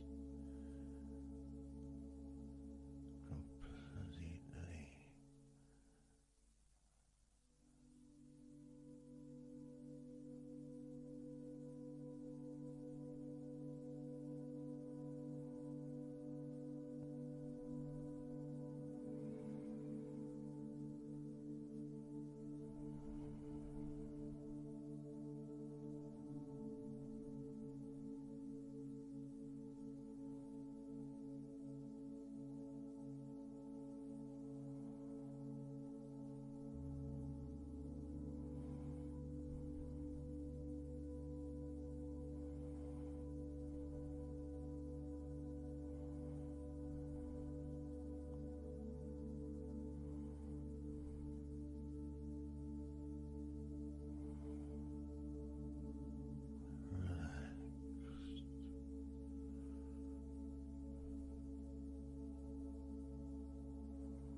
Feeling in your feet,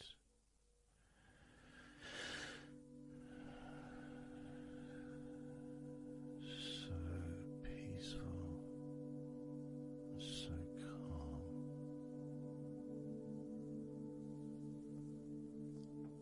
so peaceful.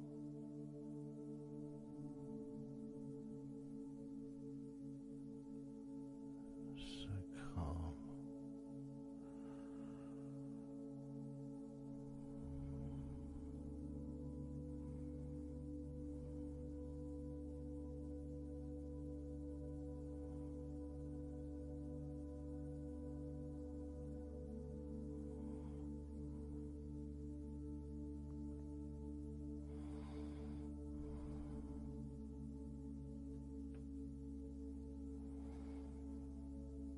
So peaceful,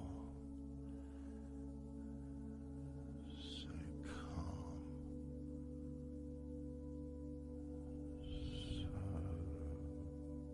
peaceful,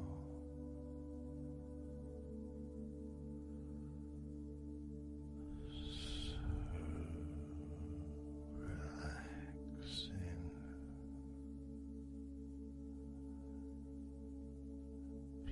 peaceful, so calm.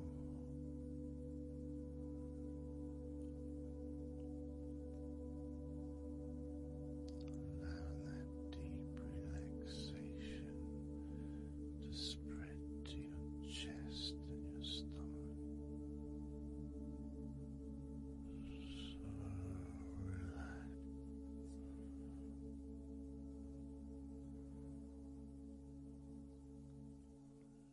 Letting go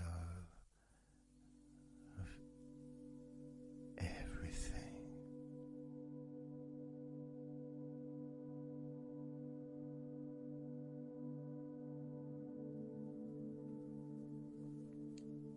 So I'm going to start counting down now from 20 down to 1.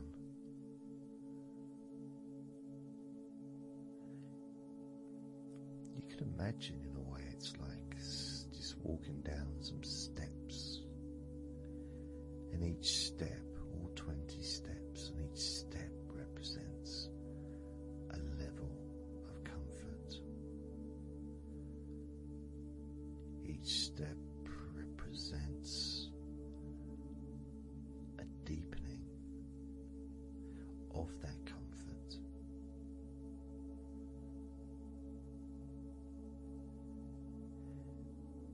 further you walk down those steps, the deeper and more relaxed you feel.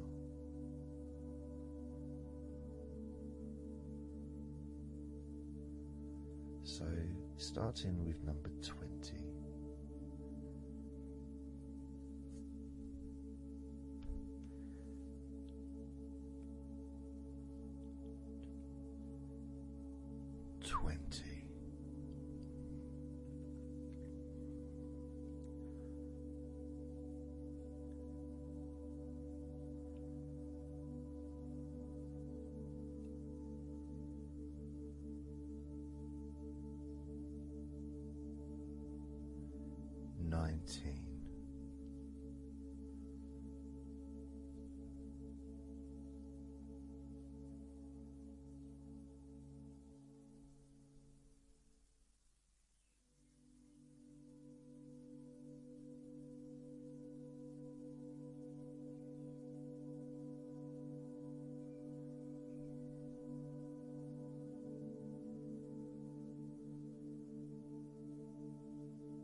12.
6.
you focus on your eyes,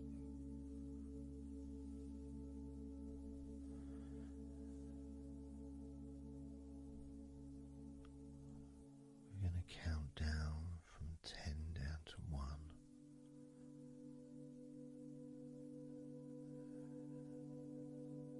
Focus in just on your eyes, your eyelids, the muscles around your eyes, your eyeballs themselves, that whole area that makes up your eye.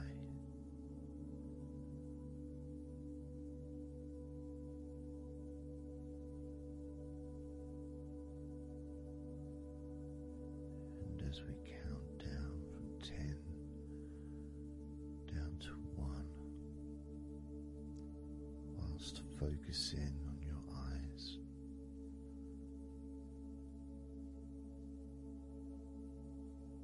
you will become twice as relaxed with each number counting down. And you may find that all you want to do is just drift off to sleep. And if that's what you want, then just allow yourself to do that.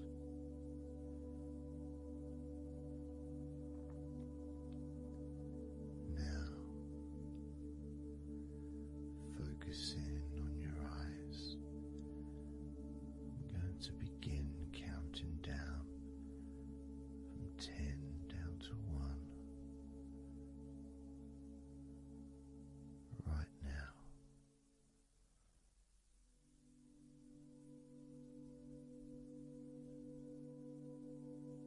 10.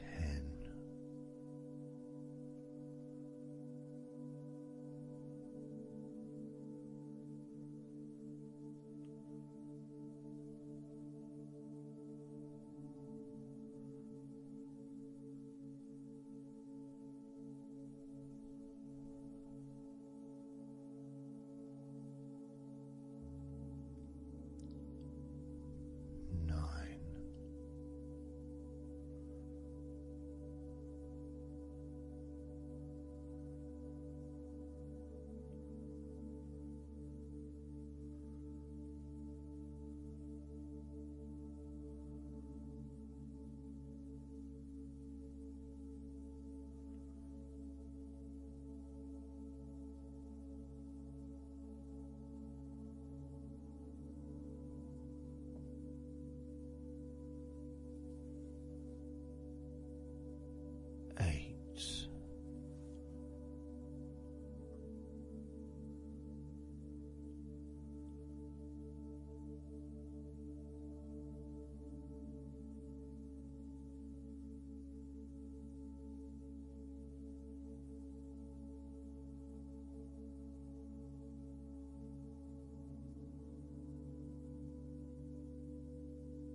4,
3.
So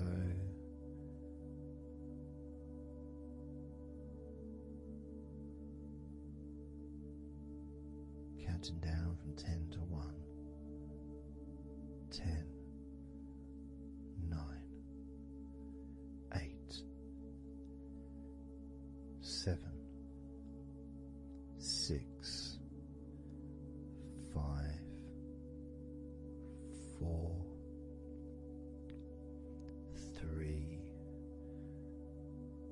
2, 1.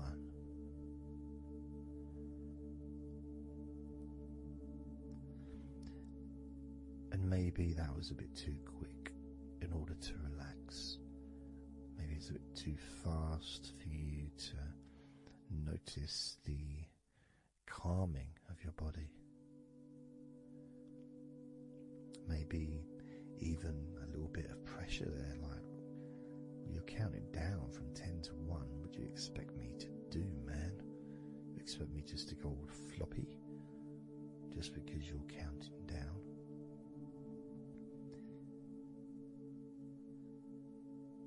We could try it again, but this time I'll go a bit slower. This time, as you focus on the whole of your body before we focus on your legs, just notice how your body does start to feel more relaxed with every number that I count down. 10,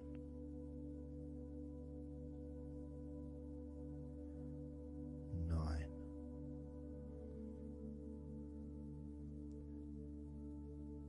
8,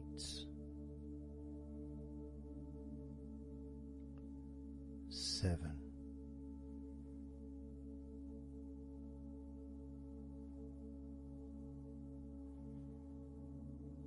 6,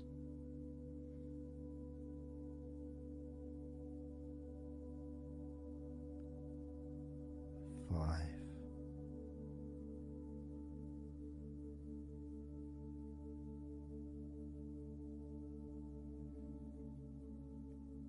4,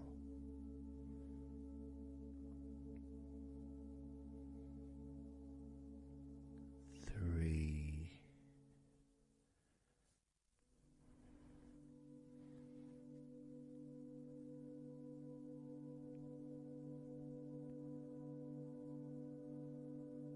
2,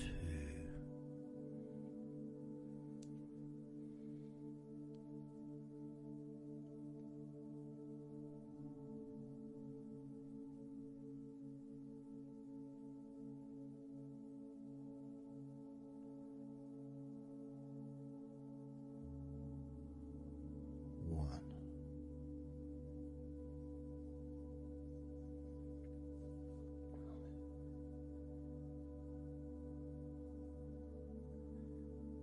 And just notice how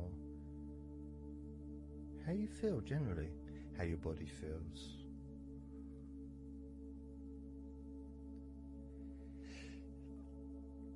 It's not necessarily even about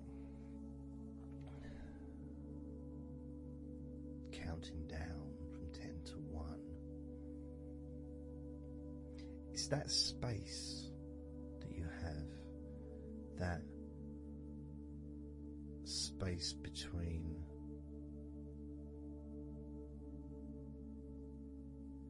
being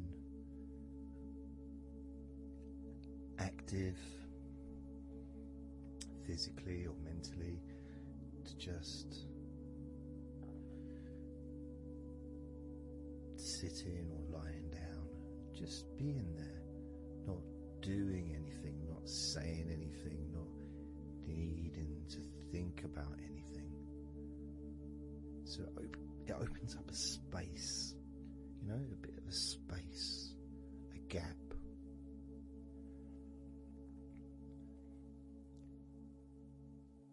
And the more I count down from 10 to 1, the bigger that gap becomes.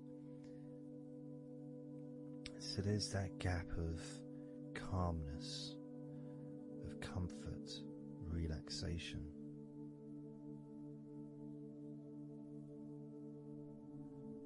It's a nice feeling.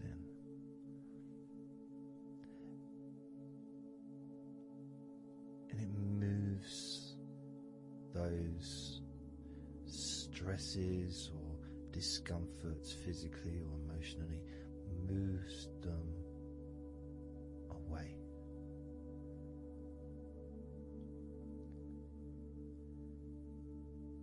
Allows you to just slow down. So I'm going to count again from 10 down to 1 and notice that gap widening as it widens, it's almost like the stress and attention falls into the gap.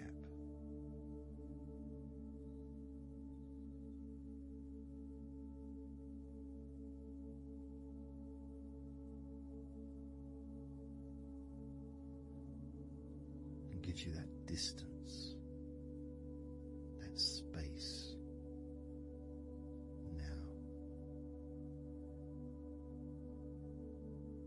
10, 9,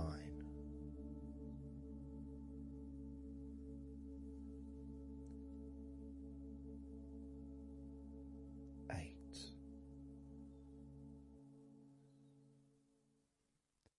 7,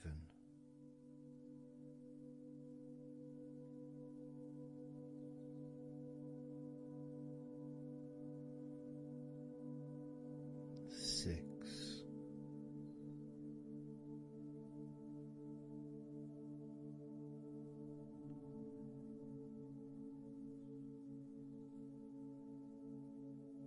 5,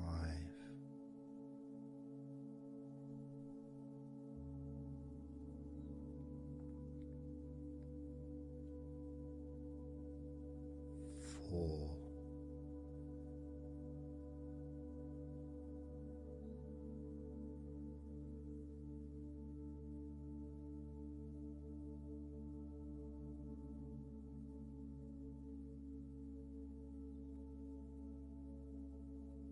3,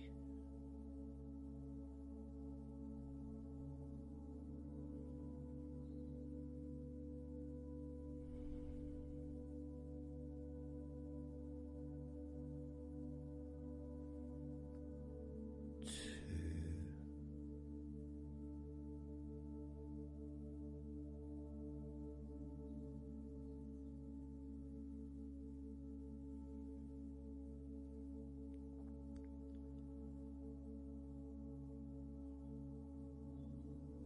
1.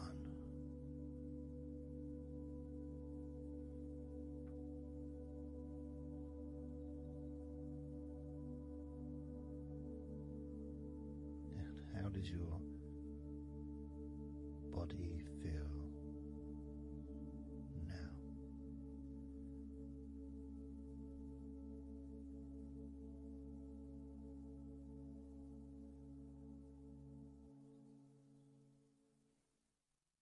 Can you notice that you're feeling calmer?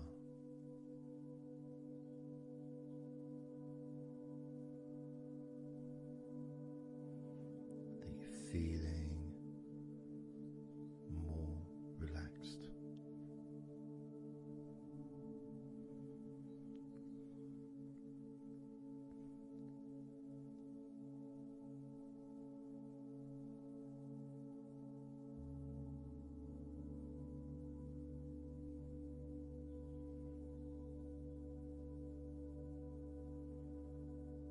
As we now focus on your legs, just your legs.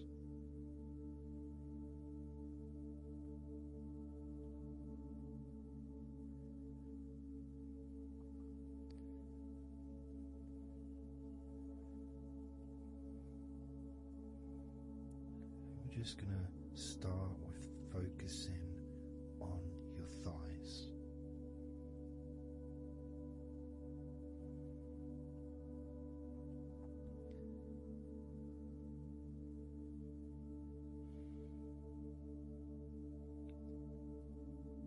Of course, it's not the most exciting thing to be doing because I'm sure, like most of your body, there's not a lot going on right now.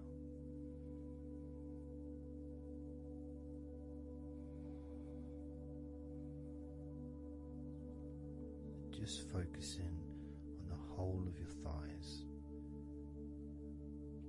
the tops of your thighs, the sides of your thighs, the bottoms of your thighs, your outer thighs and your inner thighs. Basically the whole of your thigh that leads into your hip. goes down to your knee joint.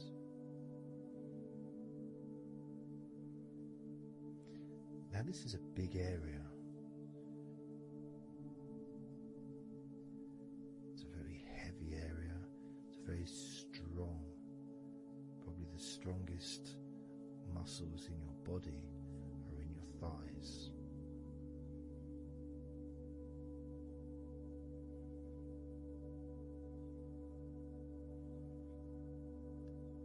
But I don't think we perhaps give enough attention to our thighs.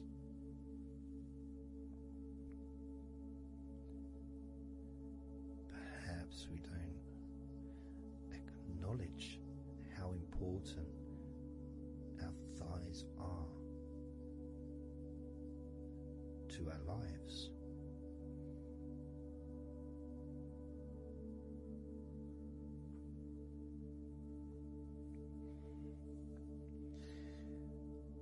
How much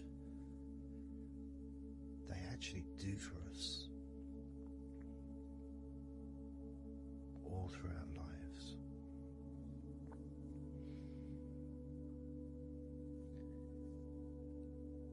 And it may sound really weird, but I think that all of our body parts, especially our thighs, need some TLC. A bit of love shown, a bit of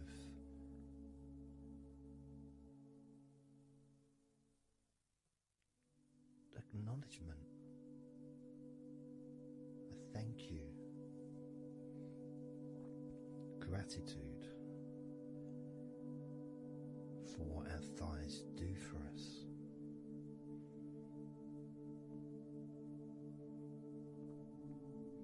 And I know this may sound a bit strange. Maybe you think, why am I? Surely I should be out in the garden hugging a tree or something. Well, it's hard to set a microphone up on a tree. That's why I'm doing this indoors, otherwise I would be outside hugging a tree. No, I can't see the television from the tree.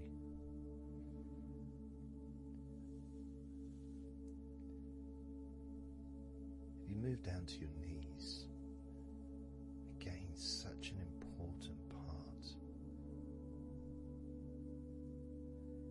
And I think we don't necessarily, I'll speak for myself here, I don't necessarily appreciate all that my knees do for me until I have a problem with my knee. So occasionally if I have maybe I bash it or it's aching for some reason, it's then that I realise how much it does. You know, the benefit of being able to use my legs without any kind of physical discomfort is a beautiful thing that's possibly not appreciated until it's temporarily removed, you know, that comfort. But as you focus on your knees, regardless of how your knees feel, you can have that sense of gratitude and love to your knees for all that they do for you.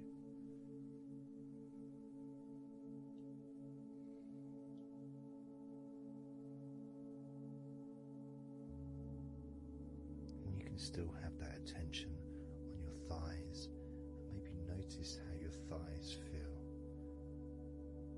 Maybe you've noticed that they are relaxing more deeply.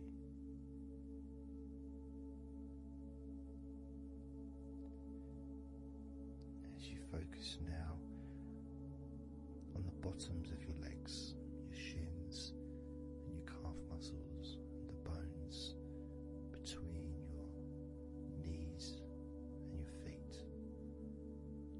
vertebrae, and of course your ankles. So important.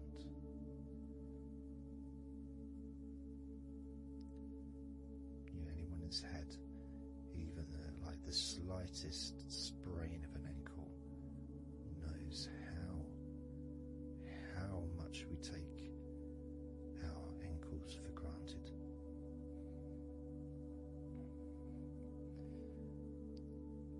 And it's kind of strange in a way when you think that, logically our wrists are a lot thinner than the rest of our arms, which is okay. Can't see any problem with that because we're just picking stuff up. But our ankles are so much thinner than the rest of our legs.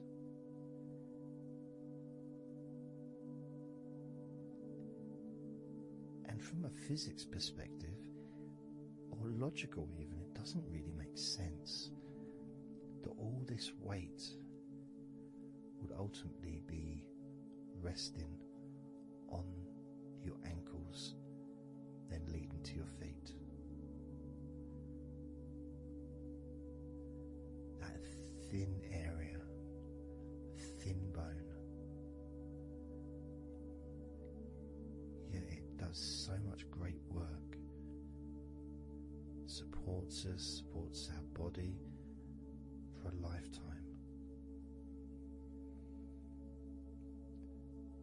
Helps us to balance,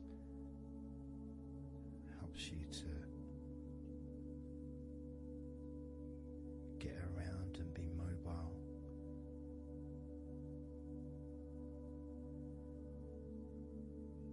And there's the calf muscles, of course. When I was younger, I couldn't see the point in calf muscles. It didn't seem to do anything. Okay, if I walked around on tiptoes, then my calf muscles get some work. But of course that's not true. The calf muscles are being used whenever we use our legs.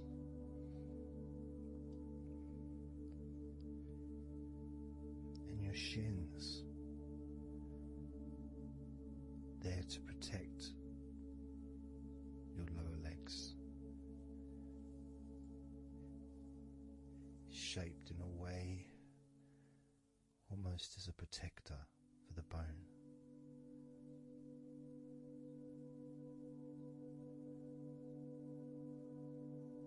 Leading, of course, to your ankles and your feet. But we're not going to focus on your feet, we're just going to focus on the legs. I realise that now that I've mentioned your feet, you're probably focusing on them anyway, so maybe I should focus on your feet a little bit. You can have them in your awareness, the same as you have your thighs in your awareness, even though we haven't been focusing on your thighs for a few minutes. Focusing on your ankles,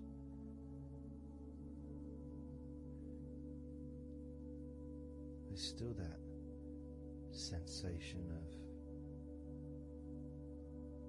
comfort in your thighs,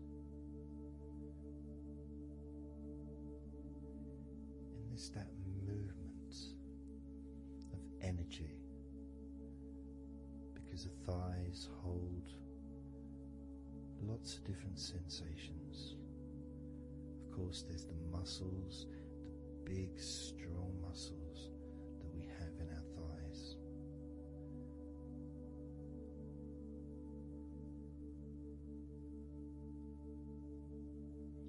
But the skin on the outside of the thighs, as in the outside of all of our body, can be very sensitive.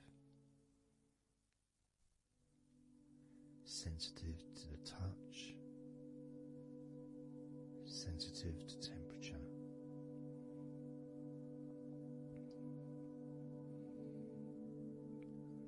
inside your thighs, the bones, there's the muscle, there's the blood vessels, the arteries.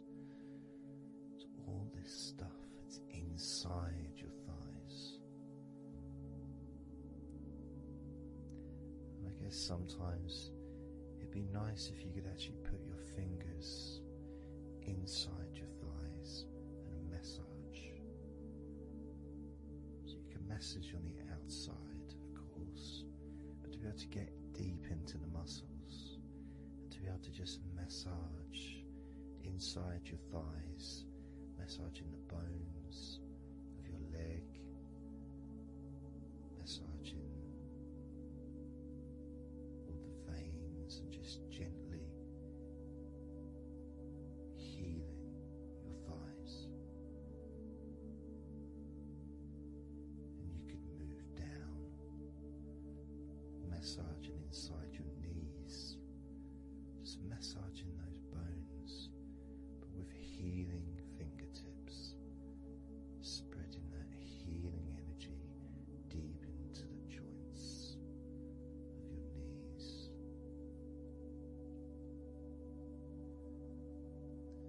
Of course, there's the back of your knee, the inside crease where your knee is. It's a very sensitive area. Feels very nice when you stroke it. That might be because it's an area that's not really touched very often. It's almost like a hidden part, that crease in your legs. It's almost like a part that has a sensitivity which is a little bit different.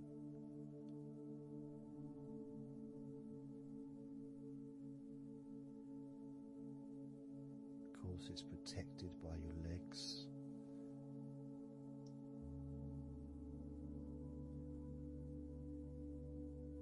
So you can imagine putting your fingers into that crease in your legs.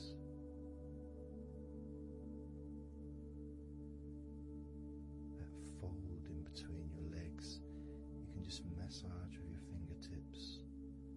Imagine your fingertips going inside, massaging the muscle tissue. You can of course feel the bones of your knees healing through your fingertips.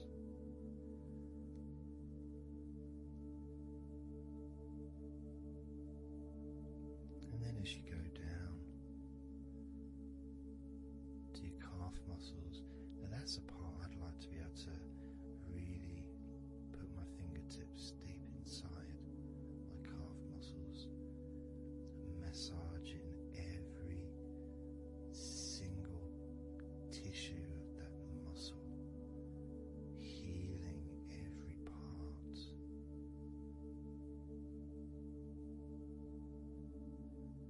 And then doing the same for my shins,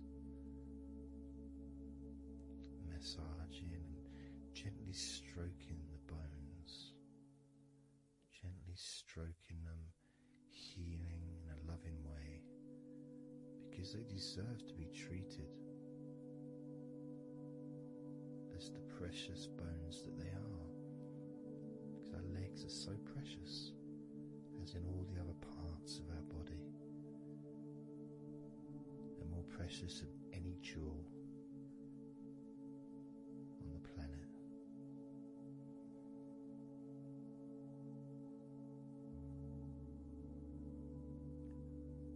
And when you start to think about your legs in this way, it can change your perspective.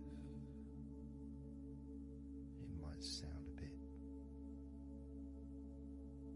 bit silly to start with, the idea of having love for your legs, showing appreciation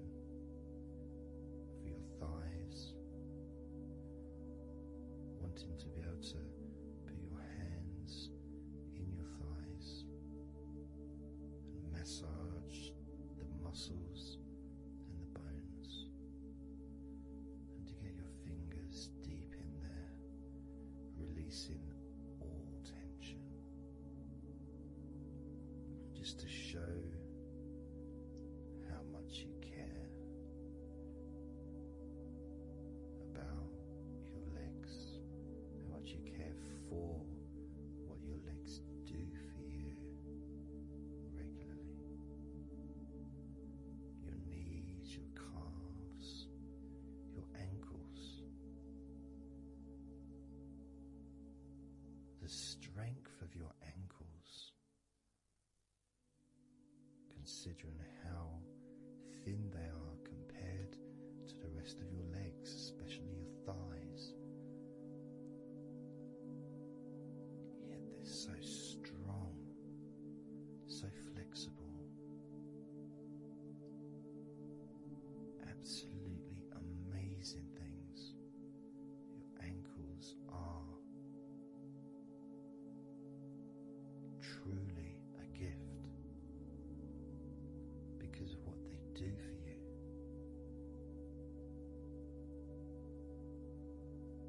Supporting all that weight, regardless of what weight you are, even if you're only 8 stone,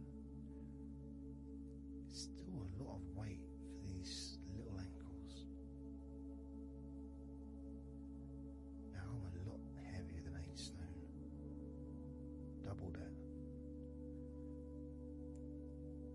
Yet my ankles support my body all the time. Although they do give off a sigh of relief when I sit down. As in fact my whole legs do. My feet also go whew, my toes clap. They're so happy.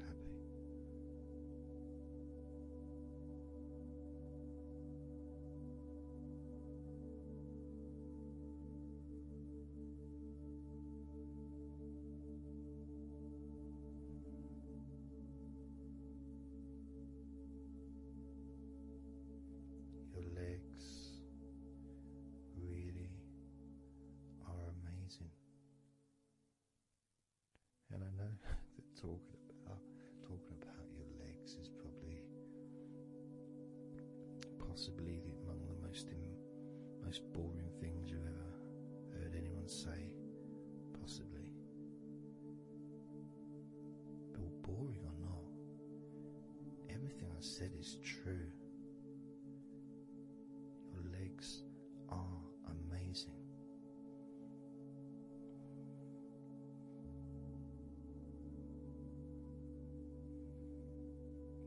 Your legs deserve not just respect,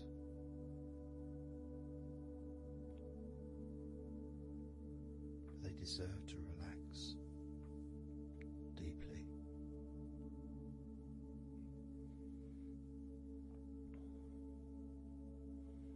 They deserve to take some time out of the day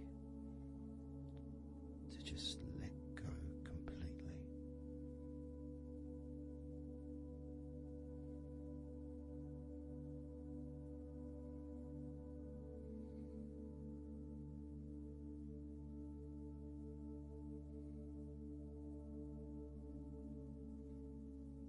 Your legs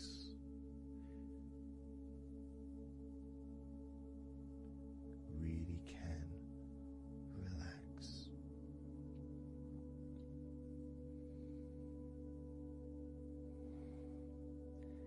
And because the legs are such a very important part of your body, when you relax your legs, the rest of your body also naturally follows in that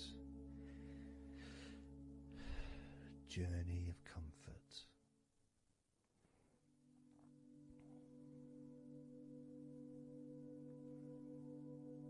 I can feel it in my hips. My hips feel really loose. And also my lower back as well.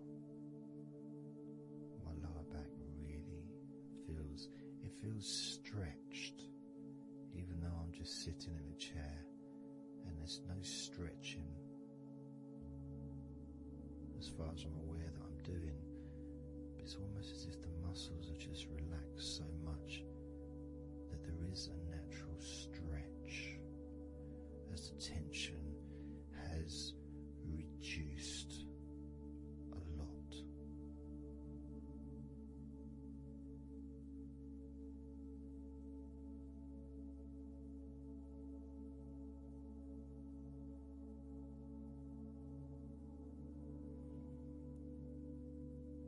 And I'm now going to count down from 10 down to 1. And you can continue to feel wonderfully relaxed. 10, 9, 8, 7, 6, 5, 4, 3, 2, 1.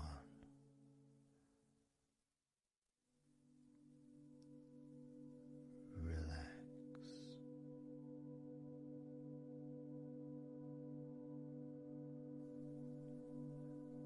So I'm just going to count down from 5 down to 1. And as I count down, if you just focus on the numbers, just the numbers, counting down, and notice how you feel in this moment as you hear the numbers counting down, knowing that those numbers counting down represent you feeling calmer, not just in your body but also relaxing your mind. And just notice how you feel. There's nothing to do, there's nothing to say, there's nothing to think about. Starting with number 5.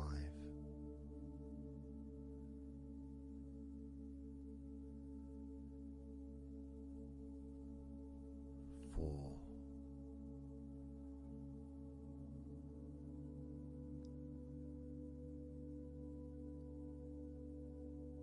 3.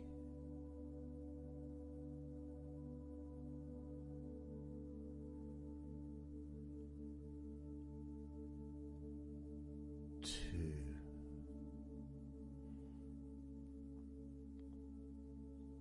1.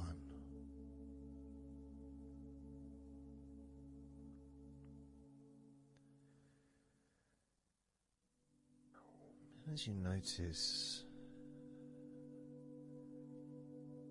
the gradual letting go of the tension in your body, you may also begin to notice and be aware of how your mind is starting to slow down. This is just a natural thing that happens. It's not really a special procedure.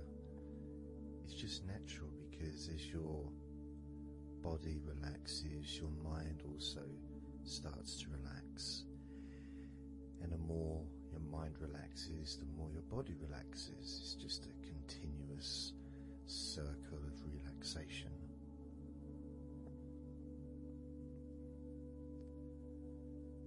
And there's that calmness that comes from relative quietness. You know, even if there's background sounds, either your side or mine, it's still going to be quite calm. You know, you haven't got the television on, there's no music in the background unless you're listening to the recording with music, of course. You're very likely not going to be sitting in a room with other people. Of course you might be, but generally it's more ideal if you can do this on your own. So no distractions.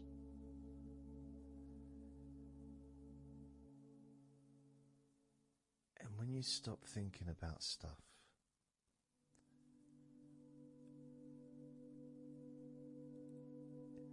relaxation automatically rises. The sense of comfort starts to grow. And without trying to build it up into something fantastical or something magical, this is just a natural process, something that's easy to accomplish. In fact, it's almost, the sense of relaxing completely happens really when you put no effort into it. It's not something that you can really force. It's something that happens naturally, and part of the process of this recording and others is simply to allow you to take advantage of this space, this time, to just let go,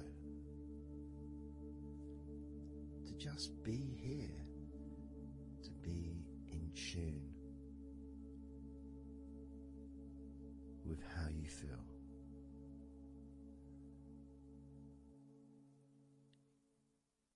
Yet with the intention of wanting to relax deeply, and maybe even to fall asleep, depending on what it is that you wish for yourself in this moment.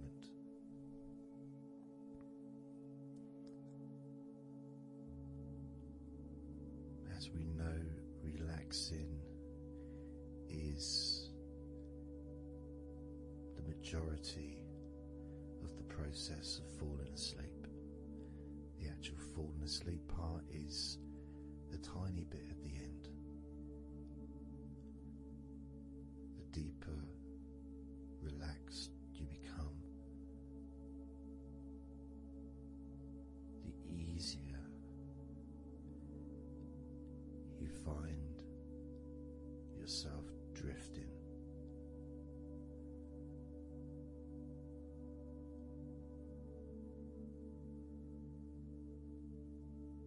You can also, if you choose, stay focused on my voice and really enjoy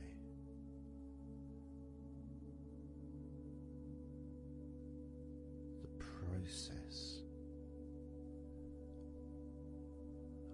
of gradually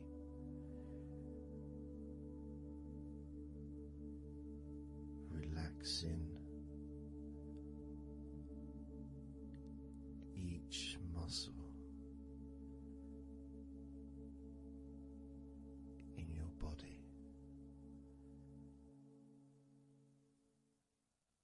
effortlessly.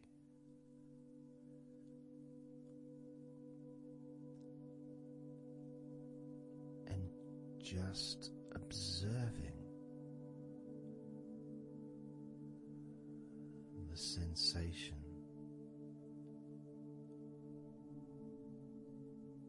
of letting go,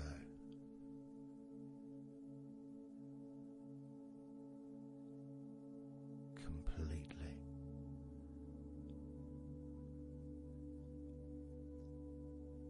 This time I'm going to count from 6 down to 1. And you can notice your mind calming down more with each number that you hear me say. Naturally feeling calm and slow and peaceful.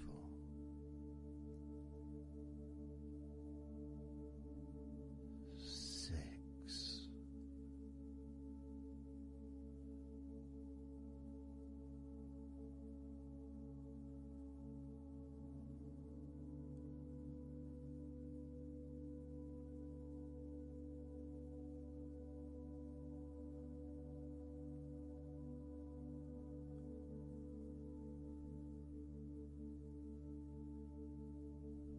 5.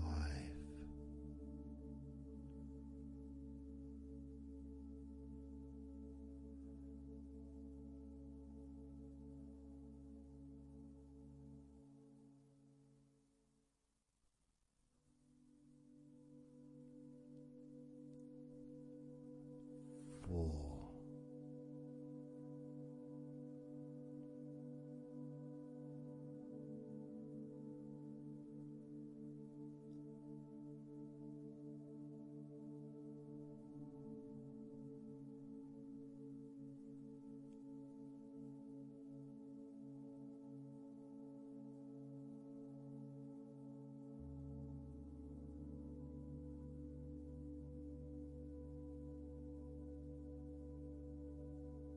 3.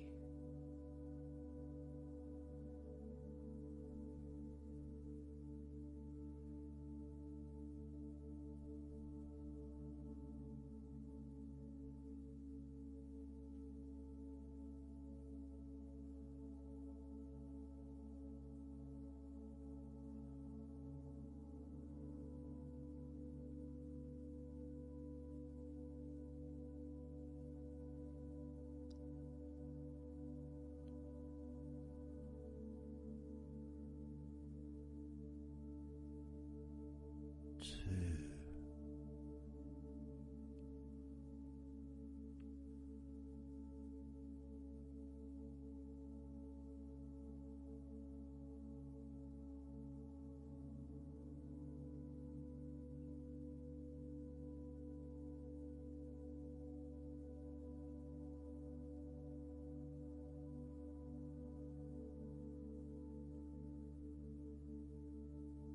1.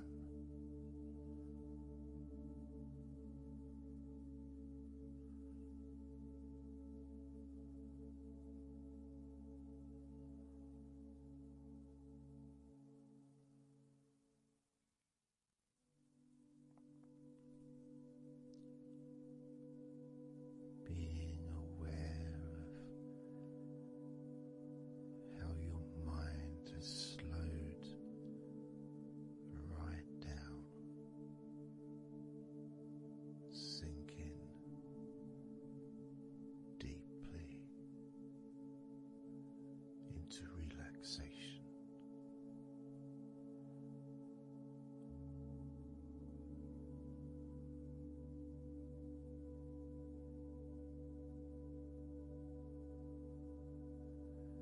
And as you focus on your mind, you may notice that there are some thoughts still there, maybe some stubborn thoughts that for some reason perhaps need your attention.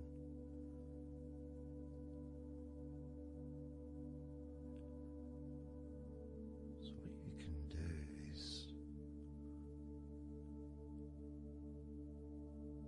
send love to those thoughts. Sprinkle those thoughts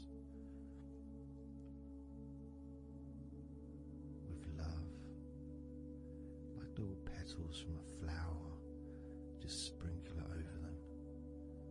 Petals filled with love towards those thoughts, to let those thoughts know that you're not abandoning them, you just need them, you require them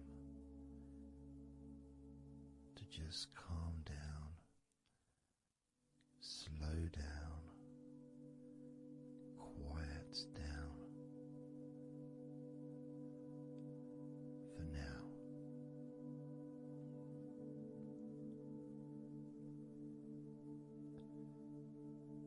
So as you focus on those remaining thoughts, as we count down this time from 7 down to 1, with each number, just imagine sprinkling those flower petals of love, kindness, gratitude over those thoughts, which will allow them to just melt away and relax deeply. With every number,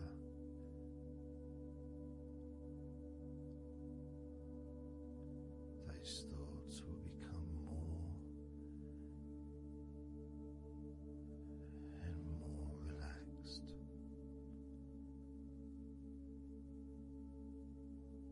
Starting with number 7.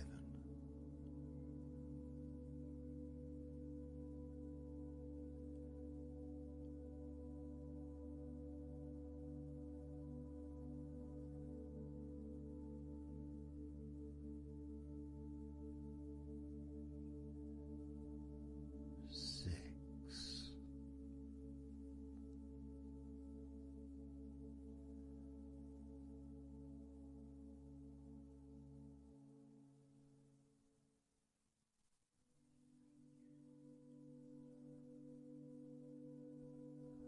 5.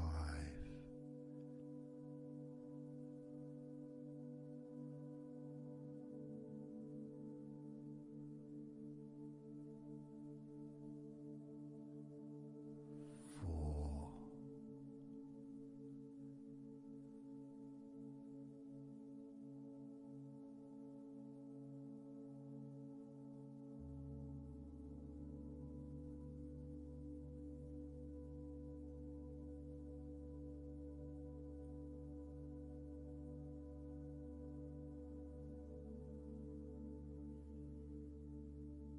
3.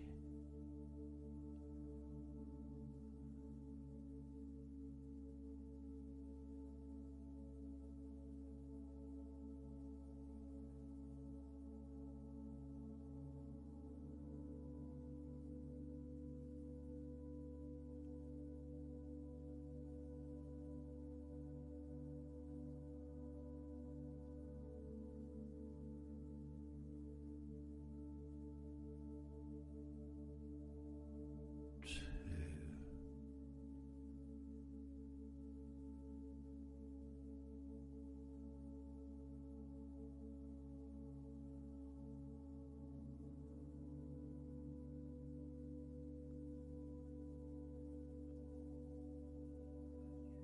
One.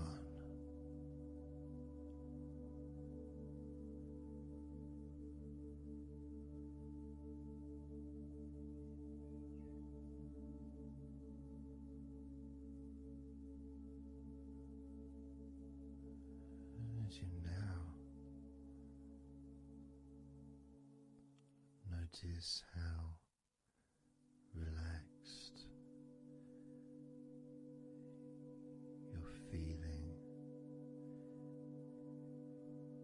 in your body,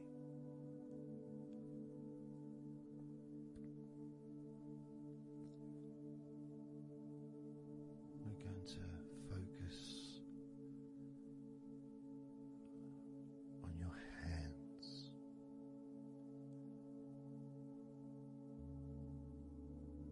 Because the more relaxed your hands are,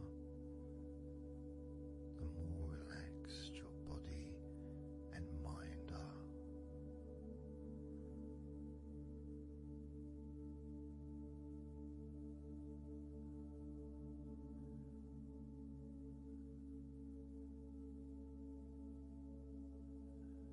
And as you focus on your hands and your fingers,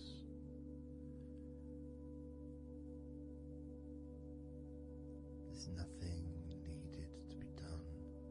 There's no clenching of fists or tensing the fingers or anything like that.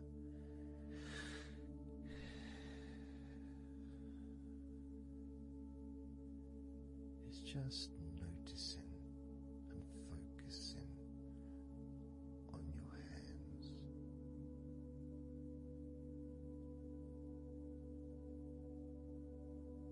Noticing how they feel.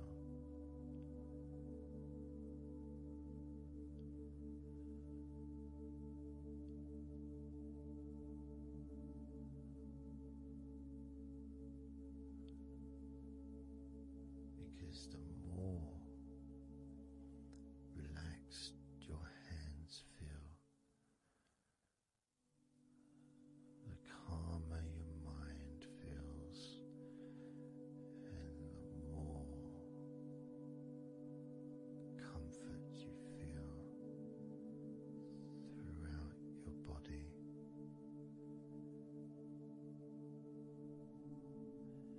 And you may have already noticed that your mind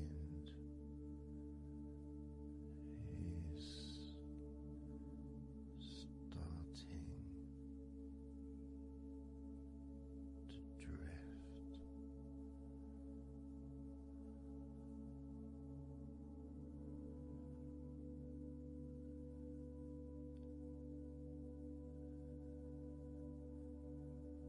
Focusing just on your hands and fingers,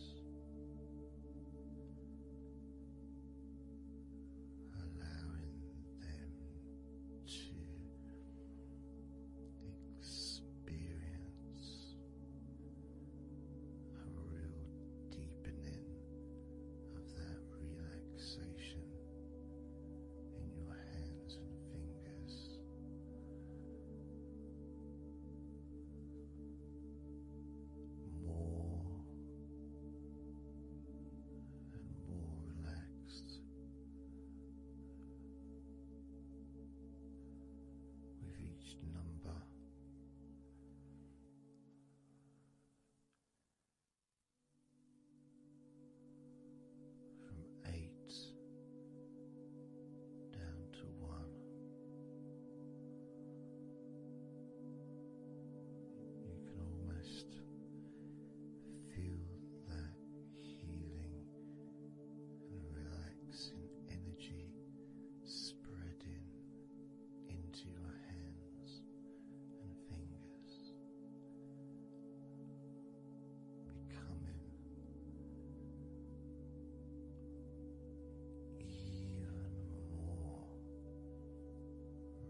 just being here now.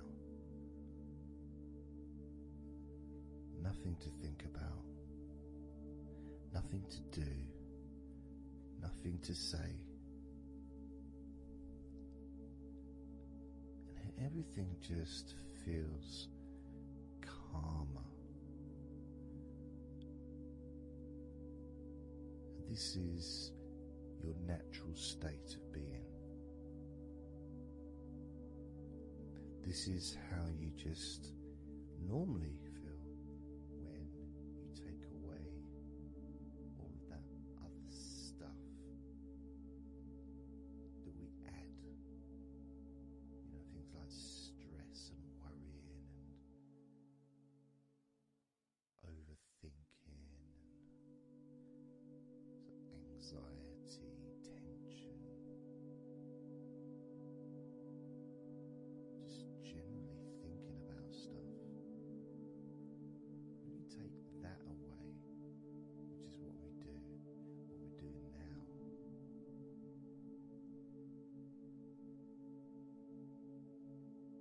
you're left with a real sense of peacefulness, which comes to you very quickly. Because ultimately it's just a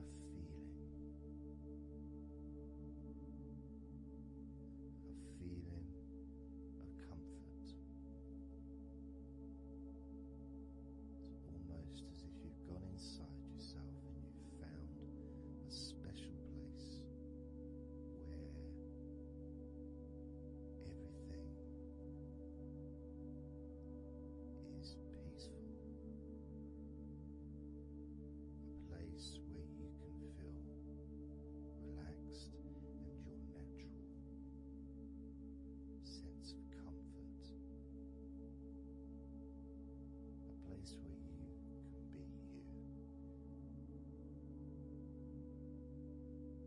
Where you can accept yourself for who you are. A place where you're not trying to please anybody else ever. A place where you can actually not just love yourself, but in some ways, more importantly, you can like yourself.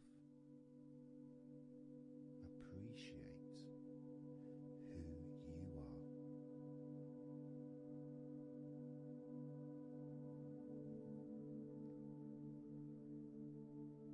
That sense of gratitude is in the air all around you.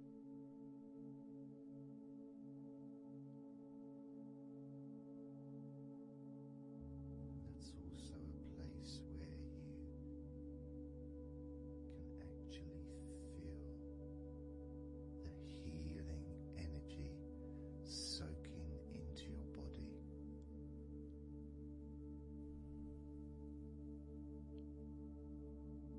Healing energy soaking into your body. And that healing energy spreads through your veins,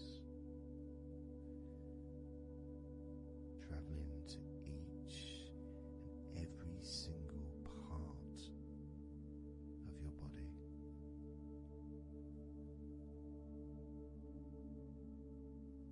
And you start to realize that actually that healing energy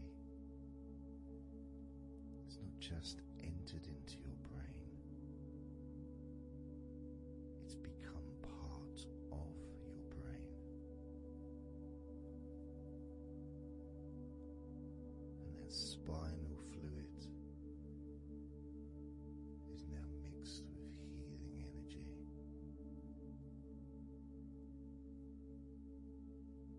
Not just allowing you to feel so much more relaxed and healthy in this moment, also you start to realize that actually what's happening now with that healing, relaxing energy spreading through your body is actually changing your life.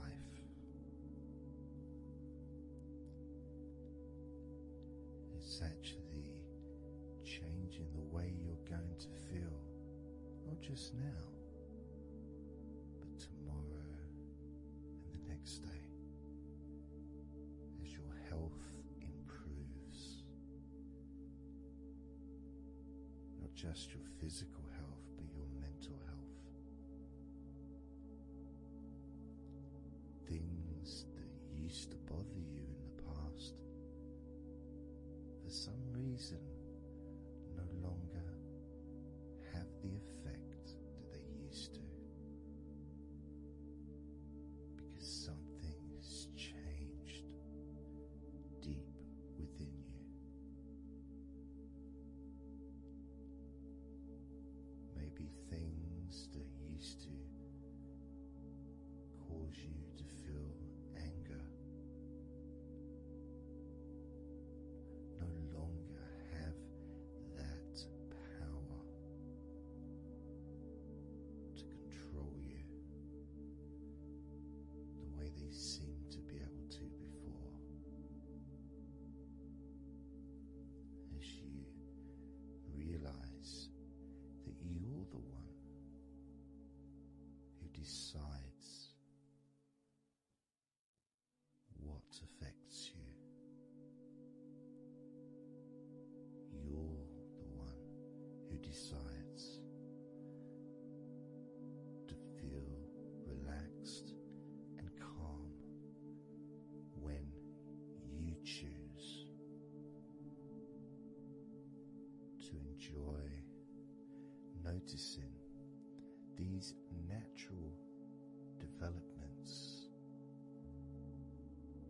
of healing continuing to grow and improve your life day by day.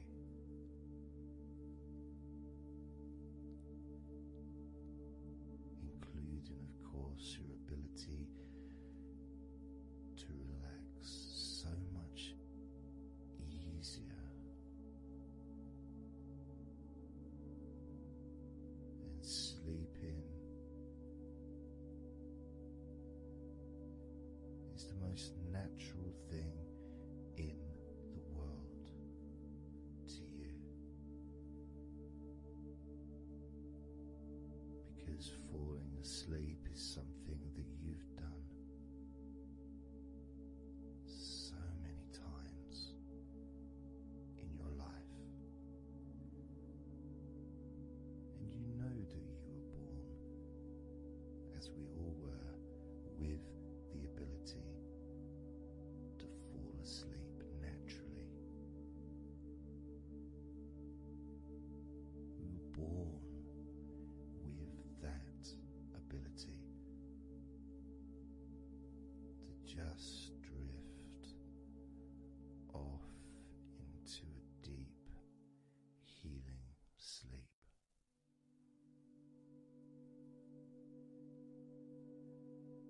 Even when we're kids, sometimes we'll fall asleep when we don't even want to. We try to stay awake. Maybe it's a birthday in the morning, or it's Christmas or holiday or something we look forward to. We don't want to go to sleep.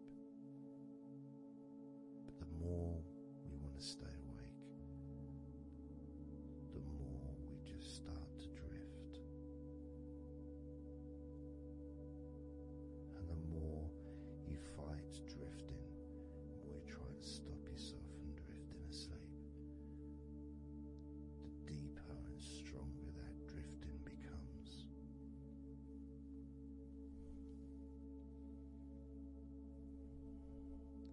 Because we're born not just with the need to relax deeply and to naturally fall asleep,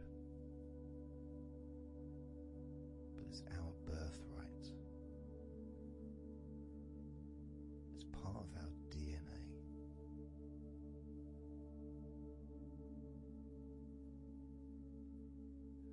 And sometimes as we get older in life, perhaps at times we have forgotten that relaxing completely is not only a wonderfully pleasant experience,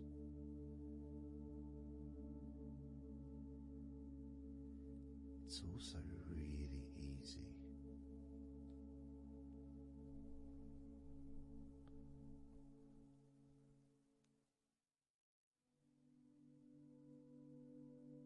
It's very, very easy to let go, because that's all it is. It's just deciding to let go.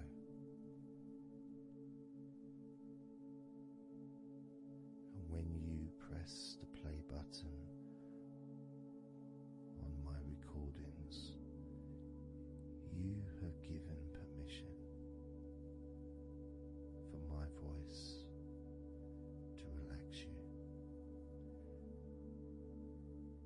When you press that play button, you have given me permission for my words to affect you in a positive, only a positive way, opening up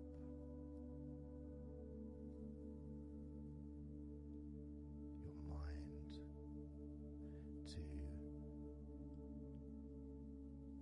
useful and healing suggestions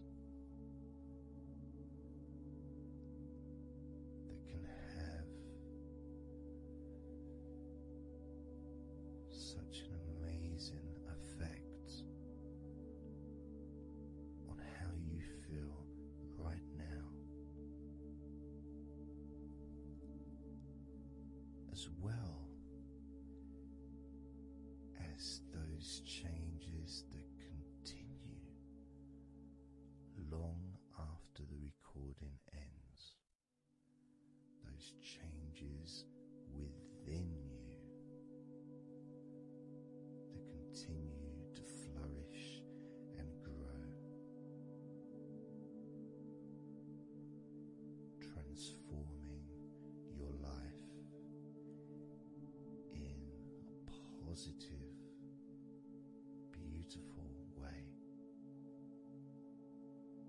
allowing you to move forward in your life in the direction that you choose for yourself.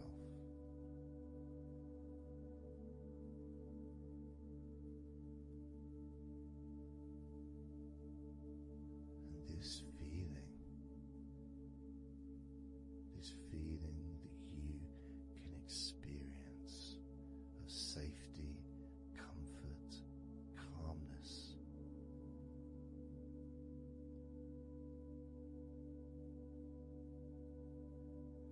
just feels so nice.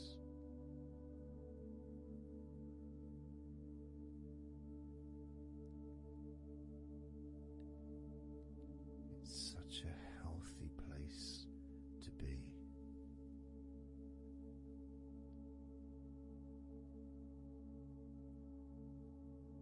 And that positivity grows within you.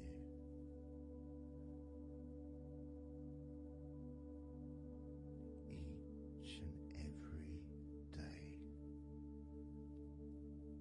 moving forward, you're going to find that you're more relaxed physically and in your mind is more relaxed. it's not that you're thinking slower, it's just that your mind will be less clogged up with unnecessary negativity. Because from now on, your mind rejects negativity. From now on, you're going to start noticing when negativity arises, and you can just say stop. Stop. And that negativity will turn around and leave you alone.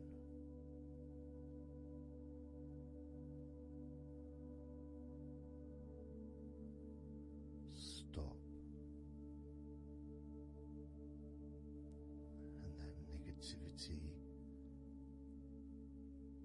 will disappear.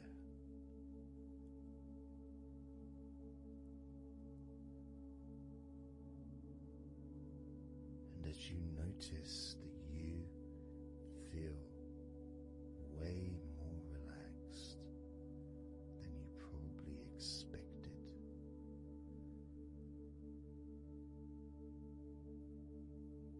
you can now congratulate yourself because you're the person that has done this. You are the one that has opened your mind up to the simple facts that you can feel more relaxed in your body and in your mind.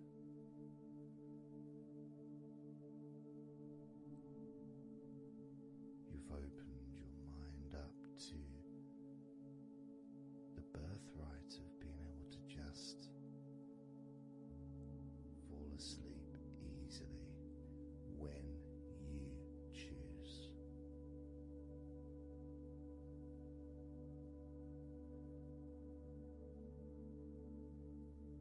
And that's a nice feeling, don't you think? Feels nice, doesn't it? To feel calm with all that healing energy spreading through your body and your mind.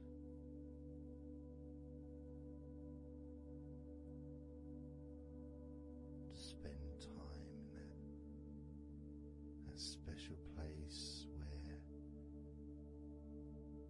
negativity can no longer enter.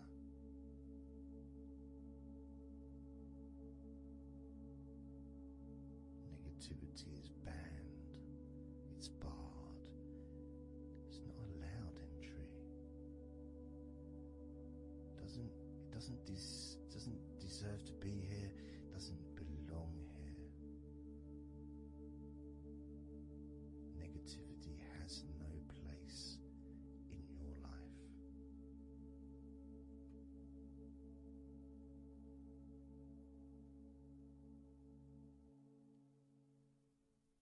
Which makes room for more comfort, more healing, more relaxation, more peace.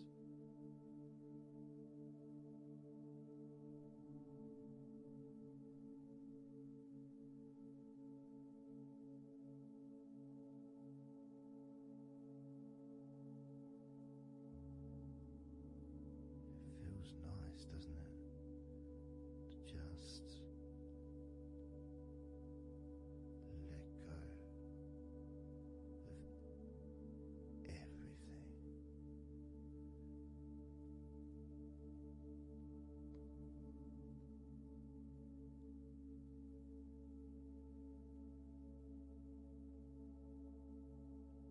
And I'm going to count down now from 20 down to 1. You can continue to relax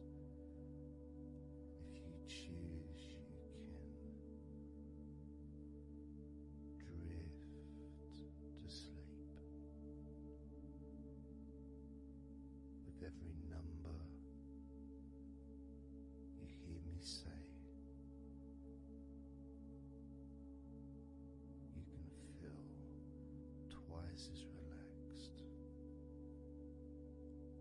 Or if you choose, you can feel twice as sleepy.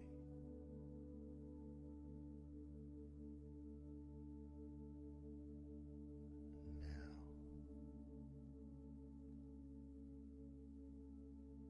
20.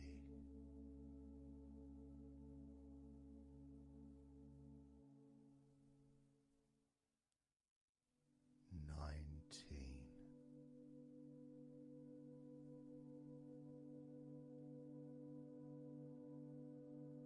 18.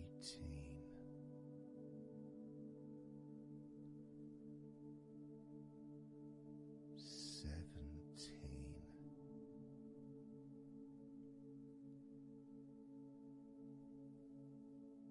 16. 15. 14.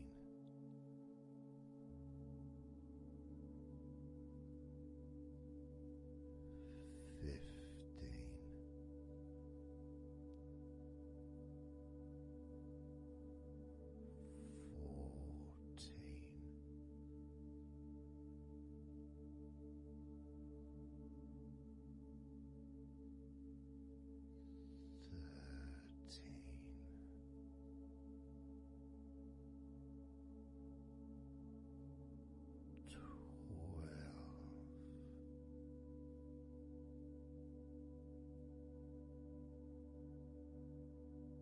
11.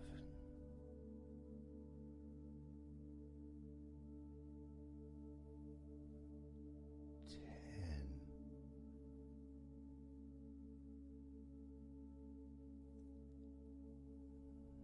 9.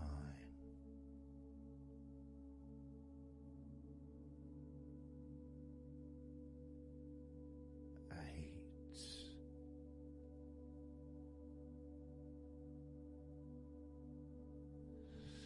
7.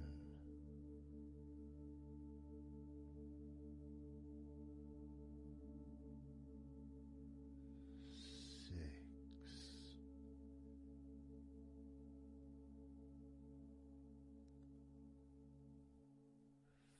5.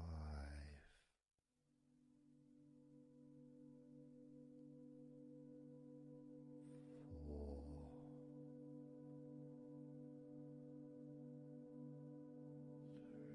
3.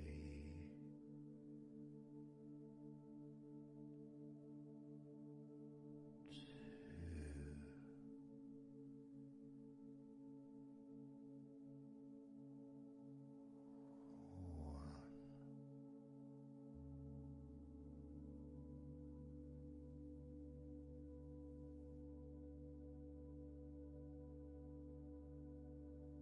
This is your time to just take a break. Your time to relax, to allow your mind to slow down.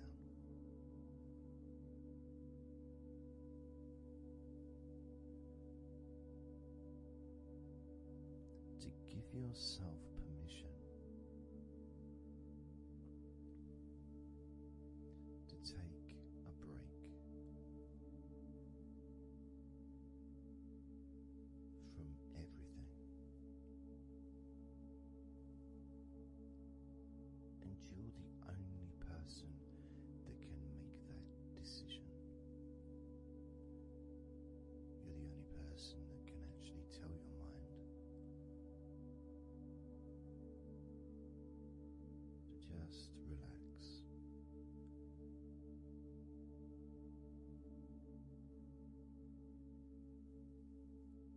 To just take some time off.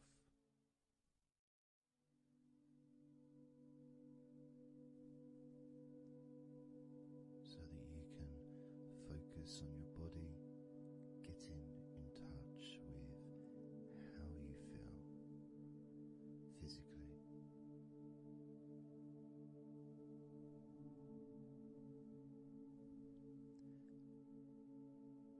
And in the process of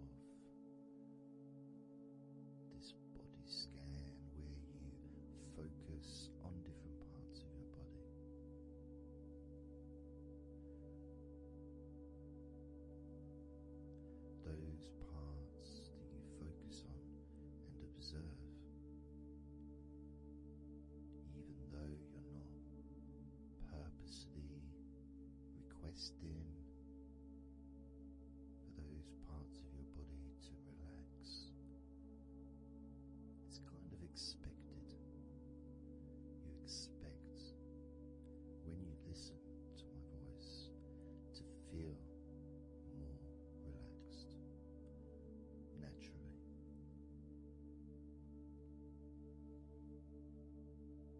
Because when you're listening to me, your attention is focused on my words. And as my words guide you to focus on those parts of your body, your focus increases.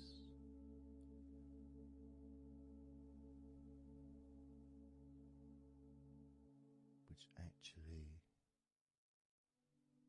calms your mind.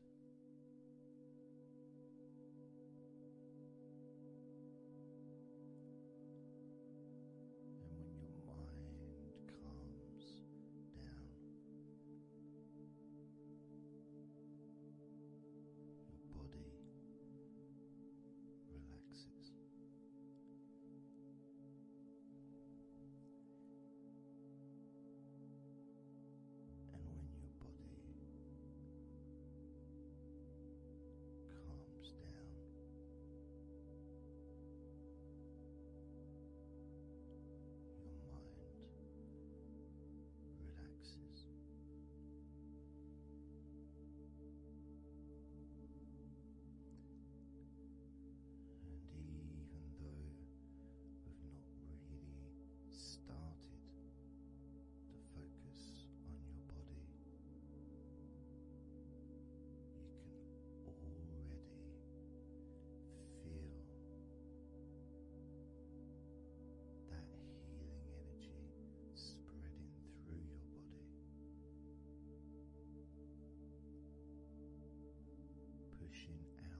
just by pressing that play button on the podcast and listening to me, you give permission for your body and your mind. In fact, you give the command to your body and your mind to relax deeply and to drift off to sleep if that's what you want or need.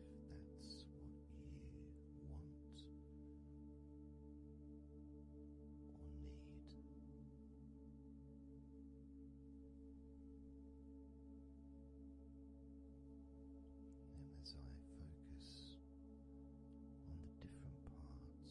your body, you may start to just drift, and then you come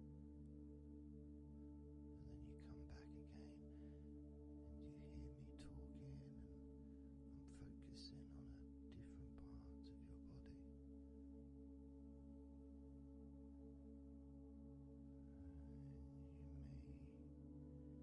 may find yourself drifting, but you don't realize you're drifting until you stop drifting and you're alert again to my voice, focusing on a different part of your body starts to relax even deeper, because that drifting is basically you already in the sleep zone.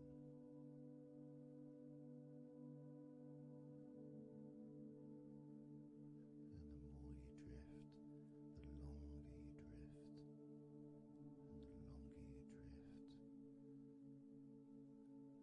eventually that drifting continues into sleep.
Let's focus again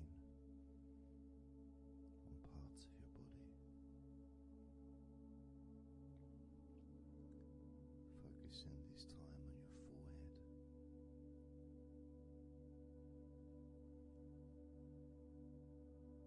Now on your mouth, your lips, your tongue, the whole of your mouth.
start now, and I'd like you just first of all just to see yourself lying down on that massage table, lying on your front.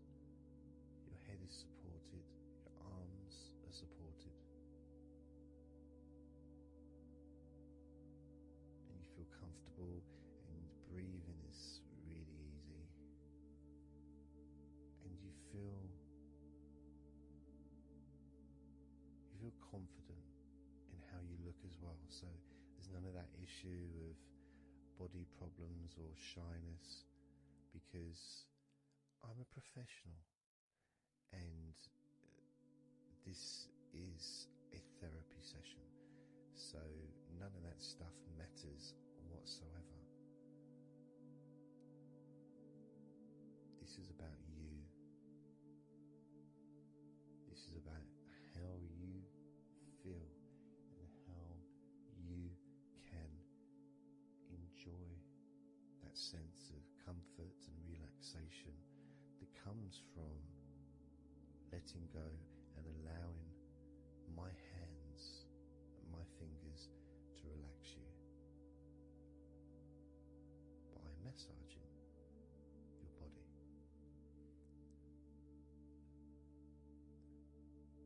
So I want to start off just by placing my hands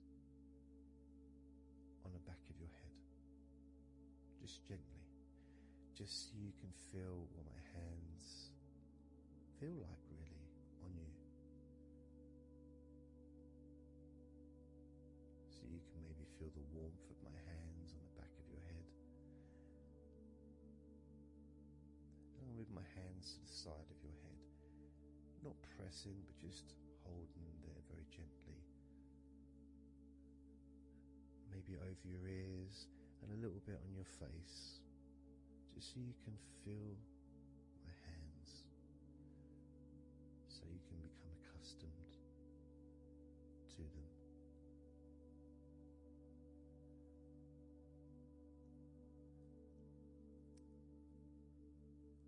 And now put my hands on the back of your head again and gently let them slide down onto the back of your neck.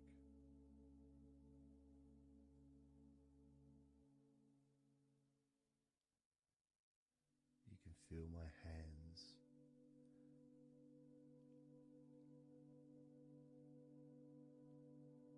gently stroking the back of your neck to start with,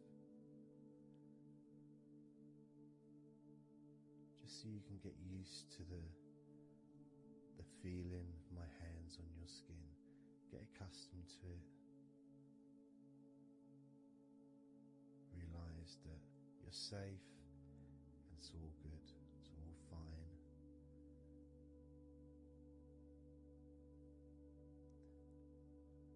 And I'm going to start gently massaging the muscles in the back of your neck.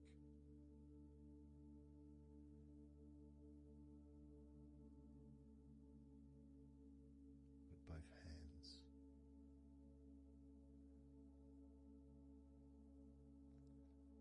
Now this is a very trusting situation really, because our necks are so fragile, and to have someone have their hands around your neck in that way can sometimes be problematic for people, which is why massages are quite good, because it allows you to relax and to get in touch with trust, to feel peaceful and calm.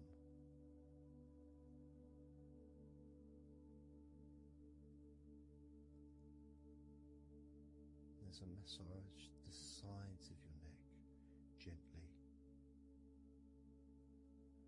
moving from the bottom of your neck, which would be sort of near where your shoulders start, I guess, all the way up to your jaw, your ears kind of area, that side of your neck. Of course, is a lot longer than front of your neck.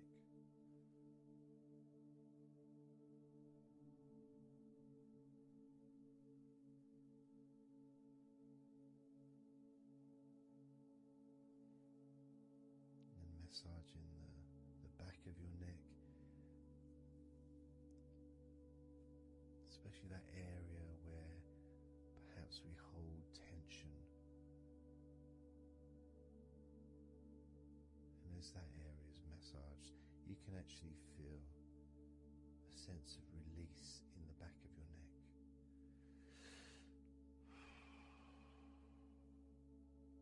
And maybe you can breathe it out as well. Notice how it feels. Notice how you feel.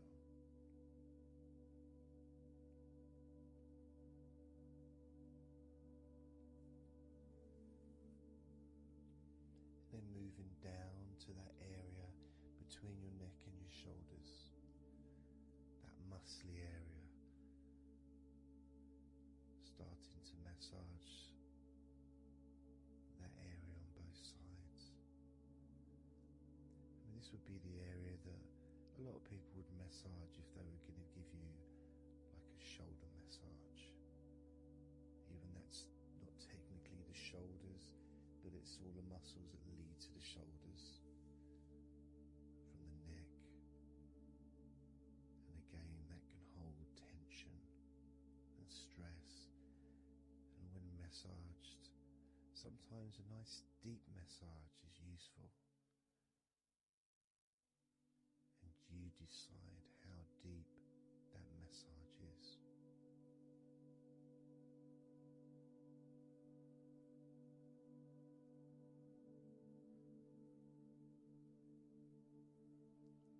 Just allow my knuckles just to dig in to get to those muscles and to really relax them. All the time being firm yet gentle with you.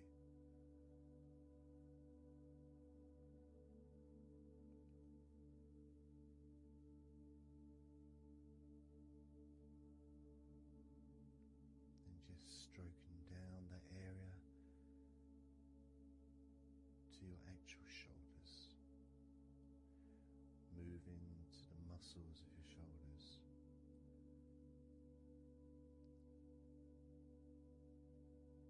and maybe initially just pulling up the shoulders a little bit off the table, just to give you a little bit of a stretch, but very gently.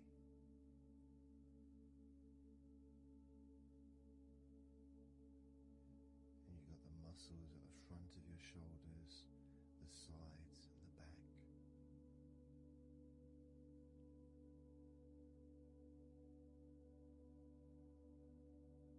Again, this is a part that can really take quite a bit of pressure, quite a bit of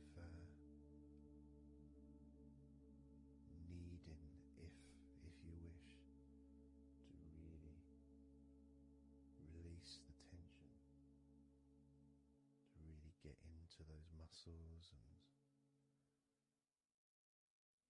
you can let your fingers in there and it can feel really nice. Sometimes just being stroked gently or being massaged quite strongly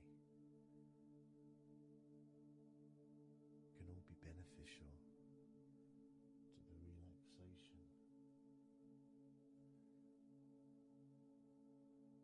of the muscles in your shoulders.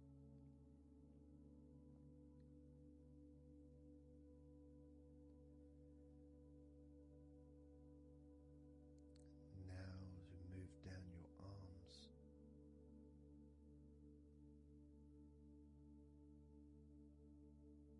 we'll do one arm at a time, starting with your right arm.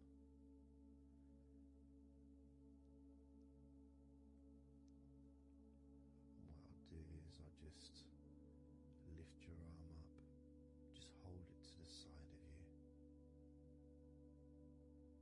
Don't want it to still be attached.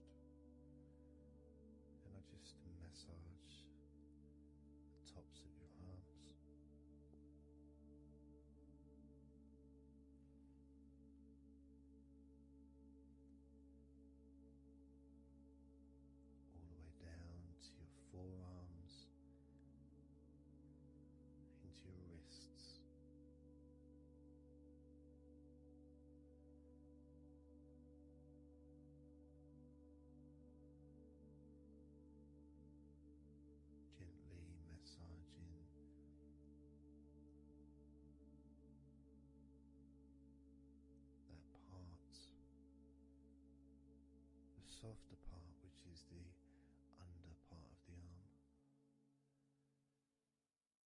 which leads to the crease in your elbow, the inside. It's much more sensitive skin.